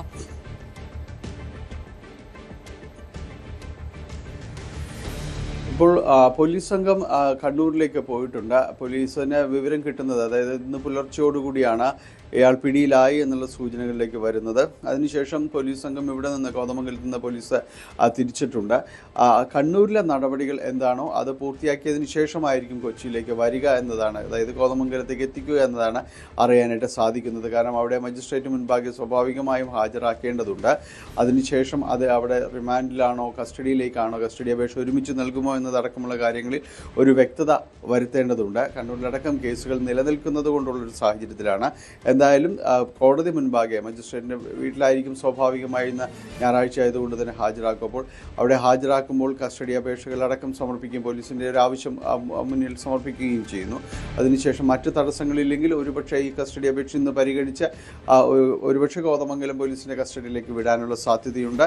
അഥവാ റിമാൻഡിലേക്ക് ഒരു ദിവസത്തിന് ശേഷം റിമാൻഡിലേക്ക് പോയി അതിനുശേഷം കസ്റ്റഡി അപേക്ഷ നൽകുക എന്നത് കാര്യങ്ങളിലെല്ലാം തന്നെ തീരുമാനമാകാനുണ്ട്. വരും മണിക്കൂറുകളിൽ തന്നെ അത് ഏതാണ്ടും അതിനെക്കുറിച്ചൊരു കൃത്യമായ രീതിയിലേക്ക് വിവരങ്ങൾ പറയാനായിട്ട് സാധിക്കും. എന്തായാലും കോതമംഗലം പോലീസ് കസ്റ്റഡിയിൽ വാങ്ങുമെന്ന കാര്യത്തിൽ സംശയമൊന്നുമില്ല. അതിനുവേണ്ടി തന്നെയാണ് ഇവിടുന്ന് തിരിച്ചിരിക്കുന്നത്. അത് ഇന്നോ അടുത്ത ദിവസമോ എന്നത് മാത്രമാണ് ഇനി അറിയേണ്ടതുള്ളത്. ഇവിടെ എത്തിക്കുക, പിന്നീടുള്ളൊരു തുടർ ചോദ്യം ചെയ്യലടക്കമുള്ള കാര്യങ്ങൾ ഉണ്ടാകും. പോലീസ് ഉദ്യോഗസ്ഥരെ ഭീഷണിപ്പെടുത്തി എന്ന അടക്കമുള്ള കാര്യങ്ങളാണ് ഇവിടെ സംഭവിച്ചിരിക്കുന്നത്. അപ്പോൾ അത്തരം കാര്യങ്ങളിലുള്ളൊരു തുടർ നടപടികളിലേക്കെല്ലാം തന്നെ കടക്കുകയും ചെയ്യും.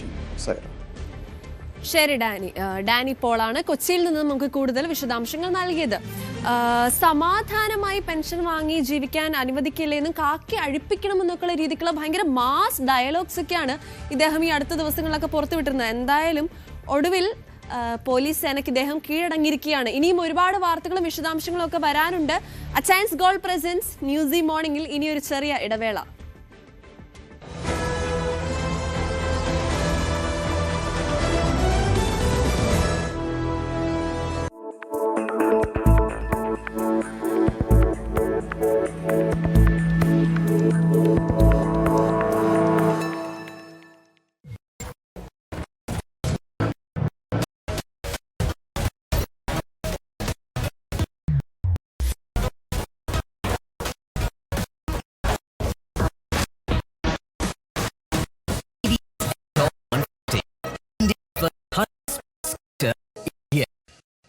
മഴ പെയ്യുന്ന ഒരു സായാഹ്നം, ഹൈവേയിലൂടെ സുഖകരമായ ഒരു യാത്ര.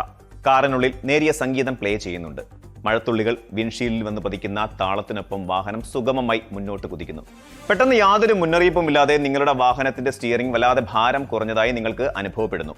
ഒരു കളിപ്പാട്ട കാർ ഓടിക്കുന്നത് പോലെ വളരെ ലാഘവത്തോടെ സ്റ്റിയറിംഗ് തെന്നി മാറുന്നു. ബ്രേക്ക് ചവിട്ടിയാലും വാഹനം നിൽക്കുന്നില്ല. പകരം നിയന്ത്രണം പൂർണ്ണമായും നഷ്ടപ്പെട്ട് ഒരു തെന്നി നീങ്ങലിലേക്ക് വാഹനം വഴിമാറുന്നു. ഏതൊരു വിദഗ്ധനായ ഡ്രൈവറെയും ഭയപ്പെടുത്തുന്ന, ജീവൻ പണയം വെക്കേണ്ടി വരുന്ന ഈ ഭയാനകമായ ചില സെക്കൻഡുകളെയാണ് ഹൈഡ്രോപ്ലേനിംഗ് അഥവാ അക്വാപ്ലേനിംഗ് എന്ന് വിളിക്കുന്നത്. ഒരു സാധാരണ മഴക്കാല ഡ്രൈവിങ്ങിനെ വലിയൊരു ദുരന്തത്തിലേക്ക് നയിക്കാൻ കെൽപ്പുള്ള ഈ ശാസ്ത്രീയ പ്രതിഭാസത്തെക്കുറിച്ച് ഓരോ ഡ്രൈവറും നിർബന്ധമായും അറിഞ്ഞിരിക്കേണ്ടതുണ്ട്. നിരത്തുകളിൽ ഒരു വാഹനം മുന്നോട്ട് കുതിക്കുന്നതും നമ്മൾ ഉദ്ദേശിക്കുന്നിടത്ത് കൃത്യമായി ബ്രേക്ക് ചെയ്ത് നിർത്താൻ കഴിയുന്നതും സ്റ്റിയറിംഗ് ഉപയോഗിച്ച് വളവുകൾ തിരിയുന്നതുമെല്ലാം വാഹനത്തിന്റെ യാന്ത്രിക സംവിധാനങ്ങളുടെയും എഞ്ചിന്റെയും മാത്രം കഴിവുകൊണ്ടല്ല. ഇതിനെല്ലാം ആധാരം ടയറും റോഡും തമ്മിലുള്ള ഘർഷണം അഥവാ ഫ്രിക്ഷനാണ്. മിനുസമുള്ള ഒരു തറയിൽ എണ്ണയൊഴിച്ചാൽ നമുക്ക് നടക്കാൻ കഴിയാത്തത് എന്തുകൊണ്ടാണെന്ന് ചിന്തിച്ചിട്ടുണ്ടോ? അവിടെ നമ്മുടെ പാദങ്ങളും തറയും തമ്മിലുള്ള ഘർഷണം പൂർണ്ണമായും നഷ്ടപ്പെടുന്നു. ഇതേ ഭൗതിക ശാസ്ത്രം തന്നെയാണ് ഹൈഡ്രോപ്ലേനിംഗിലും സംഭവിക്കുന്നത്. മഴയത്ത് റോഡിൽ വെള്ളം കെട്ടി നിൽക്കുമ്പോൾ വേഗത്തിൽ വരുന്ന വാഹനത്തിന്റെ ടയറിനും റോഡിനുമിടയിൽ ആ വെള്ളം ഒരു നേരിയ പാളിയായി രൂപാന്തരപ്പെടുന്നു. സാധാരണഗതിയിൽ ടയറുകളിലെ ചാലുകൾ അഥവാ ത്രെഡുകൾ ഒരു പമ്പ് പോലെ പ്രവർത്തിച്ച് ഈ വെള്ളത്തെ വെളിയിലേക്ക് തെറിപ്പിച്ച് റോഡുമായുള്ള സമ്പർക്കം നിലനിർത്തുകയാണ് ചെയ്യുന്നത്. എന്നാൽ വേഗത കൂടുമ്പോൾ ഈ പമ്പിംഗ് പ്രക്രിയ പരാജയപ്പെടുകയും കാര്യങ്ങൾ കൈവിട്ട് പോവുകയും ചെയ്യുന്നു. വാഹനത്തിന്റെ വേഗത ഒരു നിശ്ചിത പരിധി കടക്കുമ്പോൾ ടയറുകൾക്ക് പുറന്തള്ളാൻ കഴിയുന്നതിനേക്കാൾ കൂടുതൽ വെള്ളം അതിനടിയിലേക്ക് ഇരച്ചു കയറുന്നു. വെള്ളം കംപ്രസിബിൾ അല്ലാത്തത് കൊണ്ട് തന്നെ ഈ അതിമർദ്ദം കാരണം ടയറുകൾ റോഡിൽ നിന്നും അക്ഷരാർത്ഥത്തിൽ മുകളിലേക്ക് ഉയർത്തപ്പെടുന്നു. അതായത് ആയിരക്കണക്കിന് കിലോഗ്രാം ഭാരമുള്ള നിങ്ങളുടെ വാഹനം റോഡിലല്ല, പകരം ഒരു നേരിയ ജലപാളിക്ക് മുകളിലൂടെയാണ് അപ്പോൾ സഞ്ചരിക്കുന്നത്. റോഡുമായുള്ള ബന്ധം വിച്ഛേദിക്കപ്പെടുന്ന ഈ അവസ്ഥയിൽ ബ്രേക്കിങ്ങും സ്റ്റിയറിംഗും ആക്സിലേറ്ററും പൂർണ്ണമായും നിർജീവമാകുന്നു.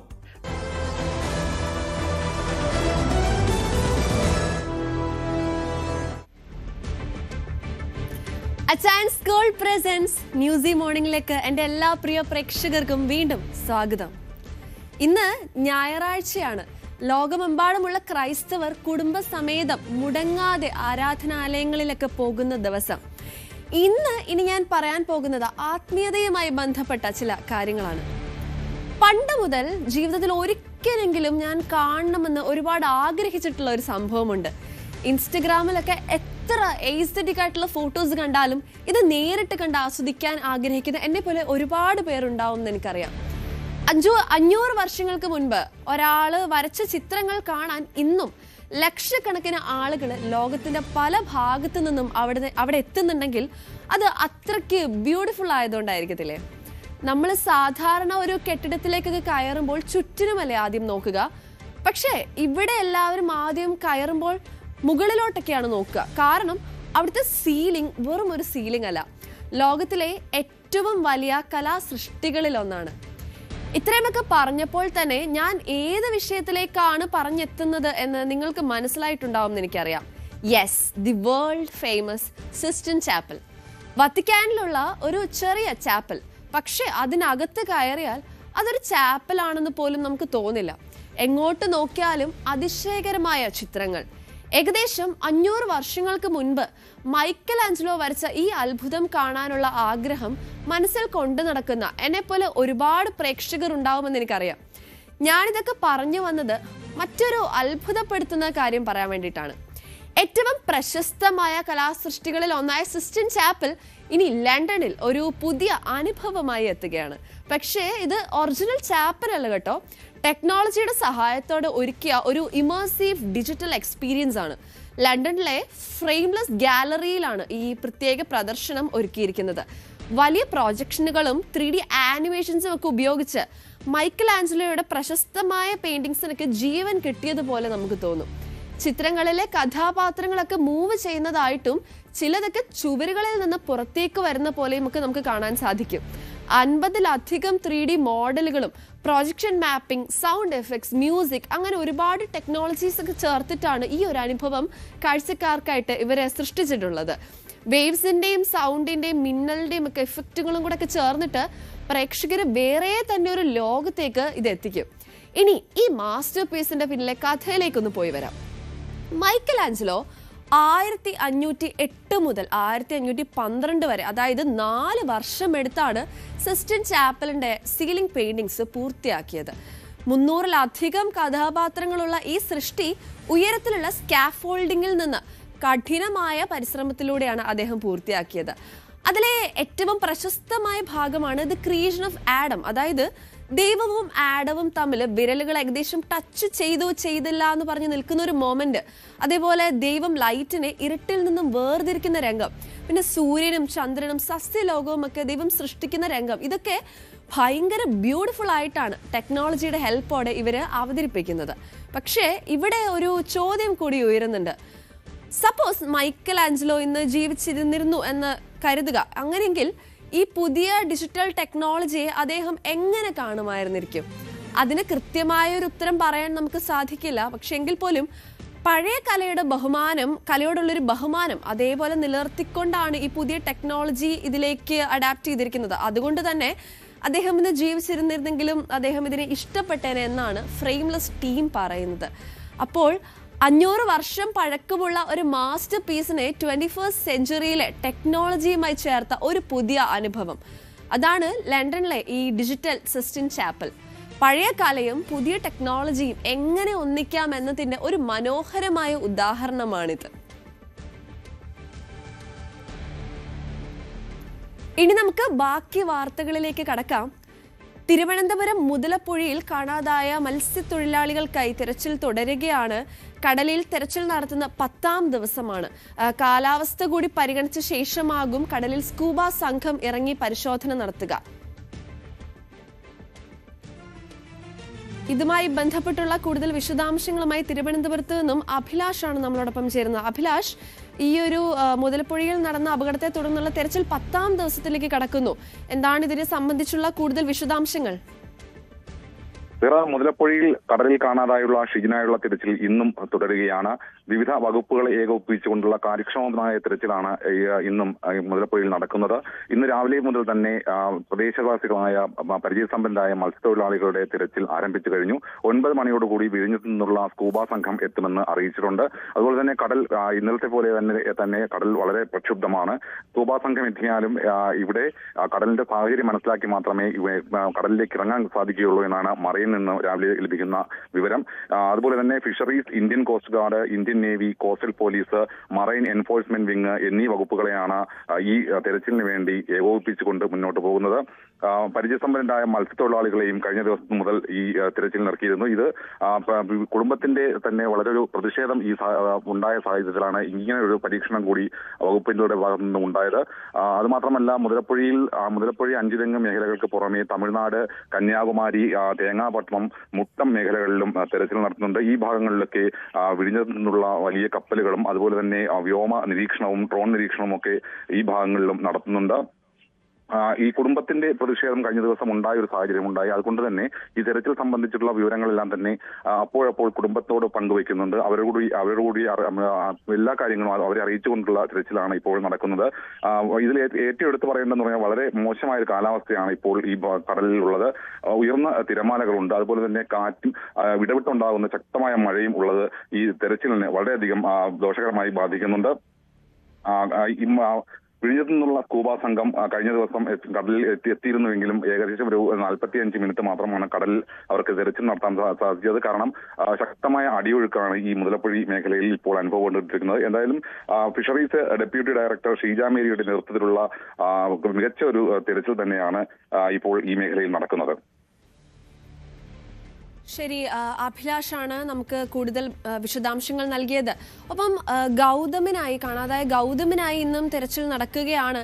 നേവി സംഘവും ഒക്കെ സ്ഥലത്തെത്തിയിട്ടുണ്ട്. ഇതുമായി കൂടുതൽ വിശദാംശങ്ങളുമായി എസ് വിനീഷ് ആണ് നമ്മളുമായി ചേരുന്നത്. വിനീഷ്, എന്തൊക്കെയാണ് ഇതുമായി ബന്ധപ്പെട്ടുള്ള വിശദാംശങ്ങൾ?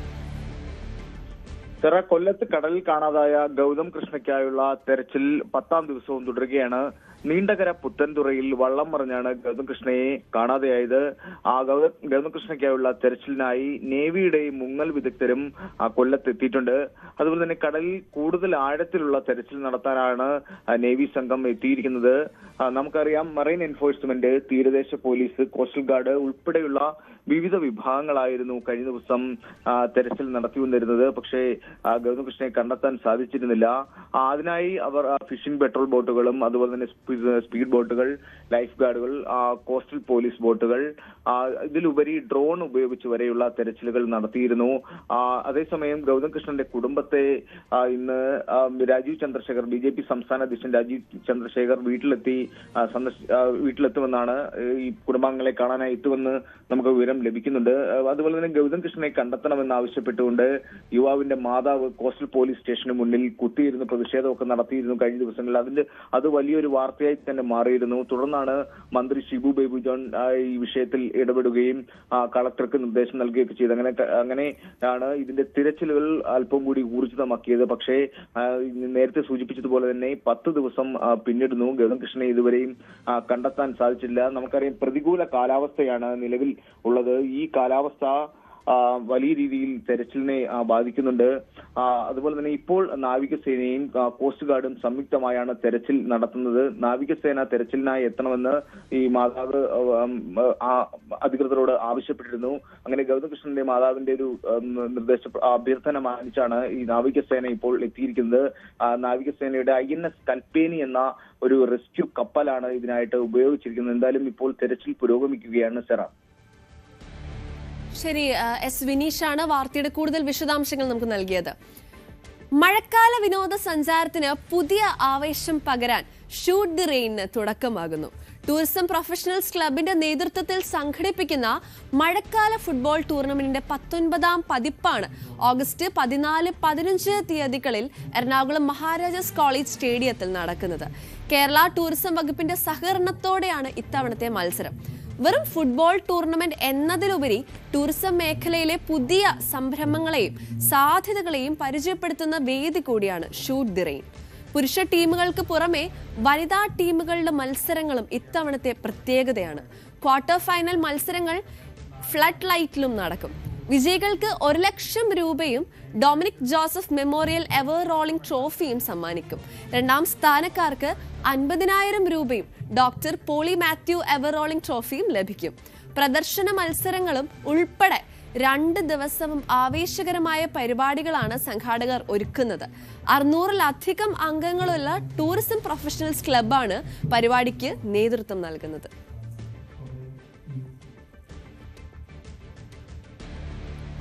എൻഡോസൾഫാൻ ദുരിതബാധിതരുടെ ക്ഷേമത്തിനായി 15 കോടിയോളം രൂപയുടെ ഭരണാനുമതി നൽകിയ UDF സർക്കാരിന്റെ നടപടി സ്വാഗതം ചെയ്ത് പീഡിത ജനകീയ മുന്നണി.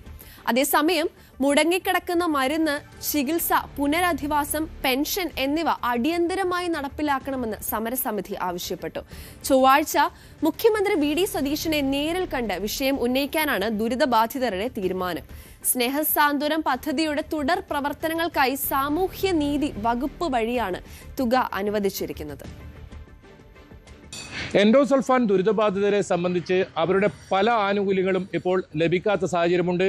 സൗജന്യ മരുന്ന് വിതരണം നിലച്ചിട്ട് മാസങ്ങളായി, പെൻഷൻ തുക ലഭിച്ചിട്ട് 6 മാസത്തോളമായി. എന്തായാലും UDF സർക്കാരിൽ വലിയ പ്രതീക്ഷയാണ് എൻഡോസൾഫാൻ ദുരിതബാധിതർ വെച്ചു പുലർത്തിയത്. ഇപ്പോൾ 15 കോടിയോളം രൂപയാണ് ഇപ്പോൾ എൻഡോസൾഫാൻ ദുരിതബാധിതർക്കായി അനുവദിച്ചിട്ടുള്ളത്. ഈ വിഷയത്തിൽ പ്രതികരിക്കാൻ ഇപ്പോൾ നമ്മോടൊപ്പം എൻഡോസൾഫാൻ പീഡിത ജനകീയ മുന്നണി നേതാവ് അമ്പലത്തറ കുഞ്ഞികൃഷ്ണൻ ചേരുകയാണ്. എന്തായാലും എൻഡോസൾഫാൻ ദുരിതബാധിതരെ സംബന്ധിച്ചിടത്തോളം UDF സർക്കാർ അധികാരത്തിലെത്തുന്നത് വലിയ പ്രതീക്ഷയോടാണ് കണ്ടത്. കാരണം നിങ്ങളുടെ പല സമരങ്ങളിലും സജീവമായി ഉണ്ടായിരുന്നത് UDFന്റെ പല നേതാക്കളുമാണ്. ഇപ്പോൾ 15 കോടിയാണ് അനുവദിച്ചിട്ടുള്ളത്. എങ്ങനെയാണ് അതിനെ കാണുന്നത്? തീർച്ചയായും വളരെ പ്രതീക്ഷയോടെ തന്നെയാണ് ഞങ്ങളിത് നോക്കിക്കാണുന്നത്. തെരഞ്ഞെടുപ്പിന് മുമ്പ് തന്നെ അന്ന് പ്രതിപക്ഷ നേതാവായിരിക്കുമ്പോൾ VD സതീശൻ ഞങ്ങളുടെ പല സമരങ്ങളിലും വന്ന ഒരാളാണ്. ഞങ്ങളെ മറക്കില്ല എന്നുള്ള ഒരു സമീപനമാണ് പൊതുവിലെടുത്തത്. ഇപ്പോൾ അടുത്ത ദിവസം തന്നെ അദ്ദേഹം വിളിച്ച് ഈ കാര്യങ്ങളിൽ വളരെ യുക്തിഭദ്രമായ തീരുമാനങ്ങൾ ഞങ്ങൾ എടുക്കും എന്ന് പറഞ്ഞിട്ടുണ്ട്. അപ്പോൾ തീർച്ചയായും ഞങ്ങൾ അത് പ്രതീക്ഷിക്കുന്നുമുണ്ട്. തുടക്കം എന്നുള്ള നിലയിൽ ഇപ്പം വിലയിരുത്തിയിരിക്കുന്നത് 15 കോടിയോളം രൂപയാണ്. അത് പെൻഷൻ കൊടുക്കാനും മറ്റ് സാന്ത്വന സഹായത്തിനും ആകും എന്ന് തന്നെയാണ് കരുതുന്നത്. അടുത്ത ഒരു ദിവസം നേരിട്ട് മുഖ്യമന്ത്രിയുമായി ഈ കാര്യങ്ങളെക്കുറിച്ച് ചർച്ച ചെയ്യാമെന്നുള്ള രീതിയിൽ മുഖ്യമന്ത്രി ഞങ്ങളെ വിളിച്ചിട്ടുണ്ട്. പെൻഷൻ, അതുപോലെ തന്നെ സൗജന്യ മരുന്ന്, ഇത്തരം ആംബുലൻസ് സൗകര്യം ഇതൊക്കെ നേരത്തെ ഉണ്ടായിരുന്നതാണ്. അത് പുനഃസ്ഥാപിക്കാൻ എന്തെങ്കിലും നടപടി സർക്കാരിൻ്റെ ഭാഗത്തുനിന്നുണ്ടോ, അല്ലെങ്കിൽ അത്തരം ആവശ്യം സർക്കാരുമായിട്ട് ഉന്നയിക്കുന്നുണ്ടോ? തീർച്ചയായും വളരെ അടിയന്തര പ്രാധാന്യമുള്ള ഒന്ന് ചികിത്സ തന്നെയാണ്.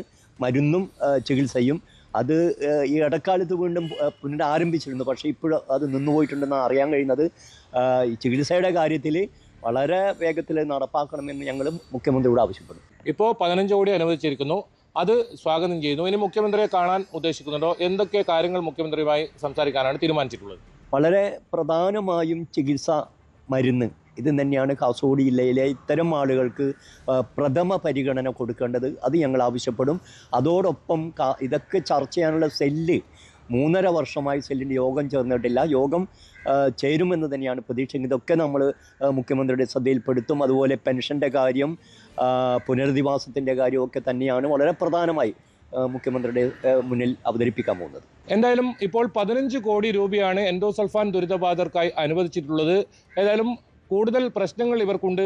അതിനായി മുഖ്യമന്ത്രിയെ നേരിട്ട് കണ്ട് വിവരങ്ങൾ ധരിപ്പിക്കുമെന്നാണ് ഇപ്പോൾ പറഞ്ഞിട്ടുള്ളത്. അതോടൊപ്പം ഈ UDF സർക്കാരിൽ വലിയ പ്രതീക്ഷ ഇപ്പോഴും എൻഡോസൾഫാൻ പീഡിത ജനകീയ മുന്നണി വെച്ചു പുലർത്തുന്നുണ്ടെന്നതാണ് ഏറ്റവും പ്രധാനം.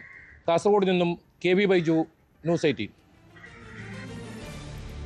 KV ബൈജു തയ്യാറാക്കിയ വിശദാംശങ്ങളാണ് നമ്മൾ കണ്ടത്. വടകര MDMA കേസിൽ പിടിയിലായ അധ്യാപിക കീർത്തനയ്ക്കെതിരെ കൂടുതൽ തെളിവുകളുമായി പോലീസ് പുറത്തു വന്നിരിക്കുകയാണ്. മാധ്യമങ്ങൾക്ക് മുൻപിൽ വികാരാധീനയായി കുറ്റം നിഷേധിച്ച കീർത്തനയുടെ അക്കൗണ്ട് വഴി കഴിഞ്ഞ 5 മാസത്തിനിടെ 15 ലക്ഷം രൂപയുടെ ലഹരി ഇടപാട് നടന്നതായി പോലീസ് കണ്ടെത്തി. മറ്റ് പ്രതികളായ അധ്യാപികമാരെയും അടുത്ത ദിവസം കസ്റ്റഡിയിൽ വാങ്ങും. കോഴിക്കോട് ജില്ലയിൽ പോലീസും എക്സൈസും രജിസ്റ്റർ ചെയ്ത നിരവധി MDMA കേസുകളിലെ പ്രതികളുമായി ഇവർക്ക് നേരിട്ട് സാമ്പത്തിക ബന്ധമുണ്ടെന്നാണ് കണ്ടെത്തൽ. ഏതായാലും കഴിഞ്ഞ ദിവസം ഈ കീർത്തനയുടെ ഭാഗത്തു നിന്നുള്ളൊരു പ്രതികരണമൊക്കെ വന്നിരുന്നു. അതായത് താനൊരു അമ്മയാണ്, ഒരു ആൺകുട്ടിയുടെ അമ്മയാണ്, ഒരു അധ്യാപികയാണ്, തനിക്കിതുമായി യാതൊരു ബന്ധവുമില്ല, ചാറ്റുകൾ പരിശോധിച്ചോളൂ എന്നൊക്കെ വളരെ കോൺഫിഡൻ്റ് ആയിട്ടാണ് കീർത്തന പ്രതികരിച്ചിരുന്നത്. കീർത്തനയ്ക്ക് ഇതുമായി യാതൊരു ബന്ധമില്ലെന്ന് ഭയങ്കര കോൺഫിഡൻ്റ് ആയിട്ടുള്ള ഡയലോഗ്സ് പുറത്തു വന്നിരുന്നു. പക്ഷെ ഇപ്പോൾ ഇതിലെ മുഖ്യധാര കീർത്തനയാണെന്നുള്ള വിവരങ്ങളാണ് നമുക്ക് പുറത്തു വന്നിരിക്കുന്നത്. അതോടൊപ്പം തന്നെ ഇതുമായി ബന്ധപ്പെട്ടുള്ള ബാക്കി അധ്യാപികമാരെയും ഒക്കെ ഉടനെ തെളിവെടുപ്പിനൊക്കെയായി ശേഖരിക്കും, അവരെയും പിടികൂടുമെന്നാണ് നമുക്ക് അറിയാൻ സാധിക്കുന്നത്. കഴിഞ്ഞ 5 മാസത്തിനിടെ 15 ലക്ഷം രൂപയുടെ, നിസ്സാരമായ തുകയൊന്നുമല്ല, 15 ലക്ഷം രൂപയുടെ ലഹരി ഇടപാട് നടന്നതായിട്ടാണ് പോലീസ് കണ്ടെത്തിയിരിക്കുന്നത്. ഒപ്പം കോഴിക്കോട് ജില്ലയിൽ പോലീസും എക്സൈസും രജിസ്റ്റർ ചെയ്ത ഒരുപാട് കേസുകളിൽ, ഒരുപാട് MDMA കേസുകളിലേക്ക് പ്രതികളുമായി ഇവർക്ക് നേരിട്ട് സാമ്പത്തിക ബന്ധമുണ്ടെന്നാണ് നമുക്ക് അറിയാൻ സാധിക്കുന്നത്. കോഴിക്കോട് നിന്നും ഇതിന്റെ വിശദാംശങ്ങളുമായി MS അനീഷ് കുമാറാണ് നമ്മളുമായി ചേരുന്നത്. അനീഷ്, കീർത്തന ഈ കേസുമായി ബന്ധപ്പെട്ട് വലിയ കോൺഫിഡൻ്റ് ആയിട്ടുള്ള ഡയലോഗ്സ് ഒക്കെ പുറത്തു വിട്ടിരുന്നു. ഇപ്പോൾ ഇതിലെ മുഖ്യ കണ്ണിയും കീർത്തനയാണെന്ന് തന്നെയാണ് നമുക്ക് അറിയാൻ സാധിക്കുന്നത്. എന്തൊക്കെയാണ് ഇതിനെ തുടർന്നുള്ള കൂടുതൽ വിശദാംശങ്ങൾ?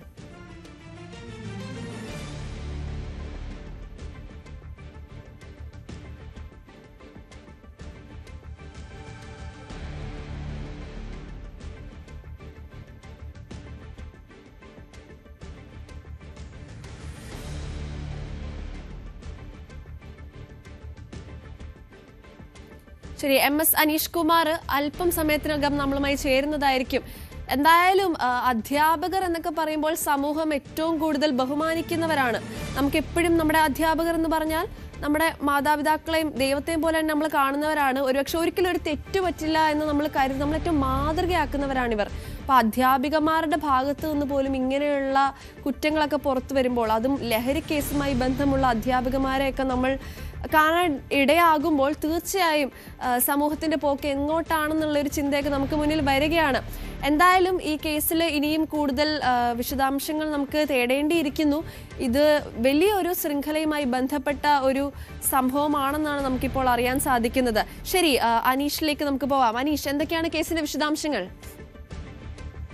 ഞാൻ സൂചിപ്പിച്ചത് കഴിഞ്ഞ ദിവസം കോടതിയിൽ ഹാജരാക്കി പുറത്തേക്ക് ഇറക്കിയപ്പോഴാണ് തനിക്ക് കേസിൽ പങ്കില്ല, അല്ലെങ്കിൽ താൻ ഒരു അമ്മയാണ്, താൻ അധ്യാപികയാണ്, തന്റെ അക്കൗണ്ട് കാലിയാണ് എന്നടക്കമുള്ള ചില അവകാശവാദങ്ങൾ പ്രതി നടത്തിയതിന് 2 ദിവസം പോലീസ് വിശദമായി തന്നെ ഇവരെ കസ്റ്റഡിയിൽ ചോദ്യം ചെയ്തു. ആ ചോദ്യം ചെയ്യലിലാണ് ചില നിർണായക വിവരങ്ങൾ പോലീസിന് ലഭിച്ചു എന്ന സൂചനകൾ ലഭിക്കുന്നത്. ഇതിൽ ഏറ്റവും പ്രധാനം ഇവരുടെ അക്കൗണ്ട് കാലിയാണെന്ന് പറയുമ്പോഴും കഴിഞ്ഞ ഏതാനും മാസങ്ങൾക്കുള്ളിൽ 15 ലക്ഷത്തോളം രൂപയുടെ ഇടപാടുകൾ ഇവരുടെ മാത്രം അക്കൗണ്ടിൽ നടന്നിട്ടുണ്ട് എന്നാണ് പോലീസ് പറയുന്നത്. ഇവരുടെ അക്കൗണ്ട് വിശദാംശങ്ങളും മറ്റുമൊക്കെ ചൂണ്ടിക്കാണിച്ചു, ബാങ്ക് സ്റ്റേറ്റ്മെന്റും മറ്റുമൊക്കെ ചൂണ്ടിക്കാണിച്ച് ഇവരോട് ചോദ്യം ചെയ്തപ്പോൾ ആ പല ചോദ്യങ്ങൾക്കും മൗനമായിരുന്നു ഇവരുടെ മറുപടി എന്ന് ഉദ്യോഗസ്ഥർ പറയുന്നു. അതുകൊണ്ട് തന്നെ പൂർണ്ണമായും ഈ അന്വേഷണവുമായി ദർശന സഹകരിച്ചു എന്ന് പറയാൻ കഴിയില്ലെന്നും പോലീസ് വ്യക്തമാക്കുന്നു. കൂടുതൽ കാര്യങ്ങൾ ഇതിൽ നിന്നും അറിയേണ്ടതുണ്ട്. ഇവർക്ക് കേസിൽ പങ്കില്ല എന്ന് പറയുമ്പോഴും ഇവരുടെ കോൾ വിശദാംശങ്ങളും വാട്സാപ്പ് ചാറ്റുകളും മറ്റുമൊക്കെ ഈ ലഹരി ഇടപാടുകാരുമായി ഇവർക്ക് അഭേദ്യമായ ബന്ധമുണ്ടായിരുന്നു എന്ന് തെളിയിക്കുന്നതാണ് എന്നും പോലീസ് പറയുന്ന ഒരു സാഹചര്യമുണ്ട്. എന്തായാലും ഇക്കാര്യത്തിൽ കൂടുതൽ ചോദ്യം ചെയ്യലുകൾ അനിവാര്യമാണ്. ഇനിയിപ്പോൾ ഇവരിൽ നിന്ന് ലഭിച്ച വിവരങ്ങളുടെ അടിസ്ഥാനത്തിൽ കേസിൽ നേരത്തെ അറസ്റ്റിലായ കാവ്യ, നീഷ്മ തുടങ്ങിയ അധ്യാപികമാരെ കൂടി ചോദ്യം ചെയ്യും. ഇവർ പറഞ്ഞതിൽ നിന്നും എത്ര വിഭിന്നമായാണ് കാര്യങ്ങൾ പറയുന്നത്, അല്ലെങ്കിൽ 3 പേരും നൽകുന്ന. ശരി, അനീഷ് കുമാറാണ് നമുക്ക് ഈ വടകര MDMA കേസുമായി ബന്ധപ്പെട്ടുള്ള കൂടുതൽ വിശദാംശങ്ങൾ നൽകിയത്. ഇനിയും ഒരുപാട് വാർത്തകളും വിശേഷങ്ങളും ഒക്കെയായി നാളെയും രാവിലെ കൃത്യം 7 മണിക്ക് തന്നെ ഞാൻ നിങ്ങളോടൊപ്പം ചേരുന്നതായിരിക്കും. Achayans gold presents news morning ഇന്നിവിടെ അവസാനിക്കുന്നു. ദിസ് ഇസ് സെറാമിയ ഐസൻ സൈനിങ് ഓഫ്.